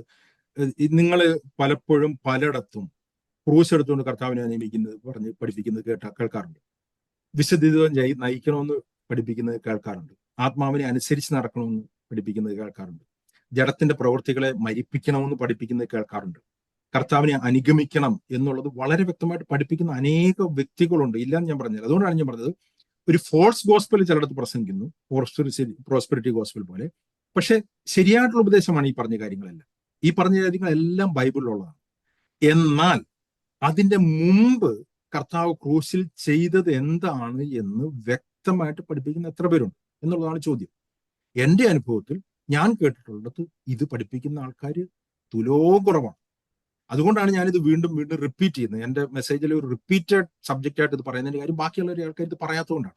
ബാക്കിയുള്ള കാര്യങ്ങൾ എല്ലാവരും പഠിപ്പിക്കുന്നുണ്ട്. നിങ്ങൾക്ക് ഇന്റർനെറ്റ് കേട്ട് കഴിഞ്ഞാൽ അറിയാം വിശദീകരണം എങ്ങനെ സാധ്യമാകും, വിജയകരമായിട്ടുള്ള ക്രിസ്ത്യ ജീവിതത്തിനുള്ള വഴികൾ, ആത്മാവിനെ അനുസരിച്ച് നടക്കുക, ജഡത്തെ ക്രൂശിക്കുക എന്നുള്ളതൊക്കെ നമുക്ക് കേൾക്കാനായിട്ട് കഴിയും. പക്ഷേ യേശുക്രിസ്തുവിന്റെ ക്രൂശിൽ കൂടി നമ്മൾ പാപത്തിൽ നിന്നും പരിപൂർണമായിട്ട് സ്വതന്ത്രരായി എന്ന് ഇവിടെ പഠിപ്പിക്കുന്നു. അത് കേൾക്കാറുണ്ട്. എന്നാൽ ബൈബിൾ വായിച്ചു നോക്കിയോ, ബൈബിളിൽ എവിടെയാണ് പാപത്തിൽ നിങ്ങൾക്ക് സ്വാതന്ത്ര്യം ഗ്രാജുവലായിട്ട് ലഭിക്കുമെന്നോ ലഭിക്കാൻ പോകുന്നുവെന്നോ പഠിപ്പിക്കുന്നു? എല്ലായിടത്തും വ്യക്തമായിട്ട് ഇറ്റ്സ് ഹാപ്പൻഡ്, അത് കഴിഞ്ഞൊരു കാര്യമായിട്ടാണ് പഠിപ്പിക്കുന്നത്. നിങ്ങൾ ശ്രദ്ധിച്ചു നോക്കിയാൽ മതി. It's A past incident. അതൊരു പ്രോമിസ് അല്ല. അവിശ്വാസികൾക്കാണ് അതൊരു പ്രോമിസ് ആയിട്ട് വരുന്നത്. അതുകൊണ്ടാണ് യേശുക്രിസ്തുവിന്റെ പുത്രൻ നിങ്ങൾക്ക് സ്വാതന്ത്ര്യം വരുത്തിയാൽ നിങ്ങൾ സാക്ഷാൽ സ്വതന്ത്രരാകുന്നത്. യേശുക്രിസ്തുവിന്റെ മരണ വരുത്താനത്തിന് മുമ്പ് വിശുദ്ധീകരണം എന്ന് പറഞ്ഞിരിക്കുന്നത് വളരെ കൃത്യമായിട്ട് റോമാലേഖനം 6-ാമത്തെ അധ്യായത്തിൽ ക്ലിയർ ആയിട്ട് പറയുന്നുണ്ട്. എന്താണ് വിശുദ്ധീകരണം? അവിടെ പറഞ്ഞിരിക്കുന്നത് റോമർ 6:22, എന്നാൽ ഇപ്പോൾ പാപത്തിൽ നിന്ന് സ്വാതന്ത്ര്യം പ്രാപിച്ച് നീതിക്ക് ദാസന്മാരായിരിക്കുകയാൽ നിങ്ങൾക്ക് ലഭിക്കുന്ന ഫലം വിശുദ്ധീകരണവും അതിന്റെ അന്ത്യം നിത്യജീവനുമാണ്. 19-ാമത്തെ വാക്യം, നിങ്ങളുടെ ജഡത്തിന്റെ ബലഹീന നിമിത്തം മാനുഷിക രീതിയിൽ ഞാൻ പറയുന്നു, നിങ്ങളുടെ അവയവങ്ങളെ അധർമ്മത്തിനും അശുദ്ധിക്കും അധർമ്മത്തിനും അടിമകളായി സമർപ്പിച്ചതുപോലെ ഇപ്പോൾ നിങ്ങളുടെ അവയവങ്ങളെ വിശുദ്ധീകരണത്തിനായി നീതിക്ക് അടിമകളായി സമർപ്പിക്കുവിൻ. ആരത്താണ് പറഞ്ഞിരിക്കുന്നത്? പാപത്തിൽ നിന്ന് സ്വാതന്ത്ര്യം പ്രാപിച്ച് നീതിക്ക് ദാസന്മാരായി തീർന്നുകൊണ്ട് ദൈവത്തിന് സ്തോത്രം എന്ന് പറഞ്ഞിട്ട് തൊട്ടടുത്ത വാക്യത്തിൽ പറഞ്ഞു. അന്നേരം മനസ്സിലാക്കണം, വിശുദ്ധീകരണം എന്നുള്ളത് പാപത്തിൽ നിന്ന് നമ്മൾ ഗ്രാജുവൽ സ്വതന്ത്രരാകുന്നതല്ല. വിശുദ്ധീകരണം എന്നുള്ളത് പാപത്തിൽ നിന്ന് സ്വതന്ത്രരായ വ്യക്തികൾ തങ്ങളുടെ അവയവങ്ങളെ ദൈവത്തിന് സമർപ്പിക്കുന്നതാണ് വിശുദ്ധീകരണം. അന്നേരം വിശുദ്ധീകരണം എന്നുള്ളത് ഗ്രാജുവലി പാപത്തിൽ നിന്ന് സ്വാതന്ത്ര്യം പ്രാപിച്ച് വിശുദ്ധീകരണം പ്രാപിക്കാനല്ല. അതാണ് ഒരു തെറ്റായിട്ടുള്ള പഠിപ്പിക്കൽ. ഇതാണ് പലരും പഠിപ്പിക്കുന്നത്. നമ്മൾ കർത്താവിനെ അനുഗമിച്ചുകൊണ്ടേയിരിക്കുമ്പോൾ അതിന്റെ പ്രൊപ്പോർഷനിലേ നമ്മൾ പാപത്തിൽ നിന്ന് സ്വാതന്ത്ര്യം പ്രാപിച്ചുകൊണ്ടേയിരിക്കും. ഏത് നമ്മൾ വിശുദ്ധീകരിക്കപ്പെട്ടുകൊണ്ടേയിരിക്കുമ്പോൾ നമ്മൾ പാപത്തിൽ നിന്ന് സ്വാതന്ത്ര്യം പ്രാപിച്ചുകൊണ്ടേയിരിക്കും. ഇതെവിടെയാണ് ബൈബിൾ പഠിപ്പിക്കുന്നത്? ബൈബിൾ പഠിപ്പിക്കുന്നത് വളരെ വ്യക്തമാണ്. പാപത്തിൽ നിന്ന് സ്വാതന്ത്ര്യം പ്രാപിച്ചു നീതിക്ക് ദാസന്മാരായിരിക്കുന്നതുകൊണ്ട് ദൈവത്തിന് സ്തോത്രം, പ്രൈസ് ദി ലോർഡ് എന്നാണ് പറഞ്ഞിരിക്കുന്നത്. നിങ്ങൾ പാപത്തിൽ നിന്ന് സ്വാതന്ത്ര്യം പ്രാപിച്ചു നീതിക്ക് ദാസന്മാരായിരിക്കുന്നു. നീതിക്ക് ദാസന്മാരായതുകൊണ്ട് നിങ്ങൾ എന്ത് ചെയ്യണം? നിങ്ങൾ നിങ്ങളുടെ അവയവങ്ങളെ നീതിക്ക് സമർപ്പിക്കണം. അല്ലെങ്കിൽ നിങ്ങളുടെ അവയവങ്ങളെ നീതിക്ക് സമർപ്പിക്കുമ്പോൾ നിങ്ങൾ പാപത്തിൽ നിന്ന് സ്വതന്ത്രരാകുമെന്നാണ് പറഞ്ഞിരിക്കുന്നത്. ഈ ഒരു ഓർഡർ തിരിച്ച് പഠിപ്പിക്കുന്നുള്ളതാണ് പ്രശ്നം. അതുകൊണ്ടാണ് ഞാൻ പറഞ്ഞത് സുവിശേഷം അതിന്റെ യഥാർത്ഥ ഓർഡറിൽ പഠിപ്പിക്കണം. എന്താണ് ക്രൂശിൽ കർത്താവ് ചെയ്തത്, അതിന്റെ അടിസ്ഥാനത്തിലാണ് നമുക്ക് എന്തെങ്കിലും ചെയ്യാൻ കഴിയുന്നത്. നമുക്ക് ചെയ്യാൻ കഴിയുന്നത് പഠിപ്പിക്കണം, തീർച്ചയായിട്ടും പഠിപ്പിക്കണം. അത് പഠിപ്പിക്കാത്ത ആൾക്കാരുണ്ട്. എല്ലാം കർത്താവ് ക്രൂശിൽ ഫിനിഷ് ചെയ്തു, ഇനി നിങ്ങൾക്ക് ഇഷ്ടം പോലെ ജീവിക്കാമെന്ന് പഠിപ്പിക്കുന്ന ചീപ്പ് ഗ്രേസ് ഡോക്ടറിനുണ്ട്. അതല്ല പറയുന്നത്. എന്നാൽ തിരിച്ച് കർത്താവ് ക്രൂശിൽ എന്താണ് ചെയ്തതെന്ന് പഠിപ്പിക്കാതെ നമ്മൾ ഈ നിയമങ്ങൾ പഠിപ്പിച്ചു കഴിഞ്ഞു കഴിഞ്ഞാൽ ആക്ച്വലി നമ്മൾ വലിയ കല്ലെടുത്ത ആൾക്കാരുടെ തലയിൽ വെക്കുന്ന പോലെ ആയിത്തീരും. അതുകൊണ്ടാണ് ഈ ഒരു കാര്യം മനസ്സിലാക്കുന്നത്. സ്വാതന്ത്ര്യം പ്രാപിച്ചു, ഞാൻ പാപത്തിൽ നിന്ന് സ്വതന്ത്രനാണ് എന്നുള്ള ബോധ്യത്തിൽ നിന്നുകൊണ്ട് മാത്രമേ ഒരു വ്യക്തിക്ക് വിജയകരമായ ക്രിസ്തീയത്തിന്റെ ഫസ്റ്റ് സ്റ്റെപ്പ് വയ്ക്കാനുള്ളൂ. അതുകൊണ്ട് ആ രീതിയിലാണ് പഠിപ്പിക്കുന്നത്. ആ ഒരു ഓർഡറാണ് ഞാൻ പറയാനായിട്ട് ശ്രമിച്ചത്. മനസ്സിലായത് വളരെ സ്തോത്രം. കാരണം ഈ രീതിയിലാണ് പല ആൾക്കാരും പഠിപ്പിക്കുന്നത്. നമ്മൾ പാപത്തിന്റെ ശിക്ഷയിൽ നിന്ന് നമ്മൾ സ്വതന്ത്രരായി, പാപത്തിന്റെ ശക്തി സ്വതന്ത്രരായിക്കൊണ്ടേയിരിക്കുന്നു, പാപത്തിന്റെ പ്രസൻസിൽ നിന്ന് ഒരിക്കൽ സ്വതന്ത്രരായിരിക്കും. അങ്ങനെയല്ല ബൈബിൾ പഠിപ്പിക്കുന്നത്. അതെ, അങ്ങനെയാണ് മനസ്സിലാക്കിയിരുന്നത്. പക്ഷെ അതിപ്പം വളരെ കറക്റ്റ്, വളരെ ക്ലാരിറ്റി കിട്ടിയിട്ടുണ്ട് കാര്യത്തിൽ. വളരെ നന്ദിയുണ്ട്. Thank you. ഓക്കെ, ഞാനിത് ഇത്രയും ഡീറ്റെയിൽ ആയിട്ട് ഞാൻ പറഞ്ഞല്ലോ. മുമ്പോട്ട് നമ്മൾ പ്രാക്ടിക്കലായിട്ട് പല കാര്യങ്ങളും പറയുമ്പോൾ ഈ ഒരു അടിസ്ഥാനം ഇട്ടെങ്കിലേ വെക്കുള്ളൂ. ഈ ഒരു അടിസ്ഥാനത്തിൽ നിന്നുകൊണ്ടാണ്. ഇതാണ് അടിസ്ഥാന സുവിശേഷം എന്ന് പറയുന്നത്. സുവിശേഷം എന്ന് പറയുന്നത് സുവിശേഷത്തിന്റെ ഒരു ഹയർ ക്ലാസ് അല്ല. സുവിശേഷത്തിന്റെ ABCD ആണ്. എന്ന് പറഞ്ഞാൽ അടിസ്ഥാന ഉപദേശങ്ങൾ എന്ന് പറയുന്നത് പോലെ ഏറ്റവും അടിസ്ഥാനമായിട്ടുള്ള കാര്യമാണ് ക്രിസ്തു ക്രൂശിൽ എന്ത് ചെയ്തു. അത് വ്യക്തമായിട്ട് മനസ്സിലാക്കുകയും ആ വ്യക്തമായിട്ട് മനസ്സിലാക്കുന്ന അടിസ്ഥാനം ഇത് വ്യക്തമായിട്ട് മനസ്സിലാക്കിയിട്ട് ക്രൂശ് എടുത്തുകൊണ്ട് കർത്താവിനെ അനുഗമിക്കാതിരിക്കുന്ന വ്യക്തികളുണ്ട്. അവരുടെ ജീവിതത്തിൽ ഇതിന് പ്രയോജനം ഉണ്ടാവുകയില്ല. അത് സത്യമാണ്. പക്ഷെ ക്രൂശ് എടുത്തുകൊണ്ട് കർത്താവിനെ അനുഗമിക്കുന്ന വ്യക്തികൾക്ക് ആദ്യം മനസ്സിലാക്കേണ്ട ഒരു കാര്യം നമ്മൾ വിശ്വാസത്താൽ മനസ്സിലാക്കേണ്ടതും അതിന്റെ അടിസ്ഥാനത്തിലാണ് നമ്മൾ പ്രവർത്തിക്കുകയും ചെയ്യുന്നത്. അതുകൊണ്ടാണ് ഫിലിപ്പി ലേഖനത്തിലും കർത്താവ് അതേ ഓർഡറിൽ തന്നെ പറഞ്ഞിരിക്കുന്നത്. കർത്താവ് നമ്മളെ വിടുവിച്ചു, എന്നിട്ട് കർത്താവ് നമ്മളിൽ വസിച്ചുകൊണ്ട് തന്റെ പ്രവൃത്തി ചെയ്യുന്നു. അതിനോട് ചേർന്ന് നമ്മളുടെ രക്ഷ നമ്മൾ പ്രവർത്തിക്കുന്നു. We are working out our salvation, we are working along with him. അങ്ങനെയാണ് നമ്മുടെ ജീവിതത്തിൽ യഥാർത്ഥത്തിലുള്ള ഈ സുവിശേഷത്തിന്റെ ശക്തി നമ്മുടെ ജീവിതത്തിൽ വരുന്നത്. അങ്ങനെയാണ് നമുക്ക് ദൈവസഭയായിട്ട് ഒരുമിച്ച് പണിയപ്പെടാനായിട്ട് കഴിയുന്നത്. അതുകൊണ്ടാണ് ഞാൻ ഇത്രയും ഡീറ്റെയിൽ ആയിട്ട് ഈ കാര്യങ്ങൾ വിശദീകരിച്ചത്. വേറെ ചോദ്യങ്ങളൊന്നും ഇല്ലെങ്കിൽ നമുക്ക് പ്രാർത്ഥിച്ച് ക്ലോസ് ചെയ്യാം.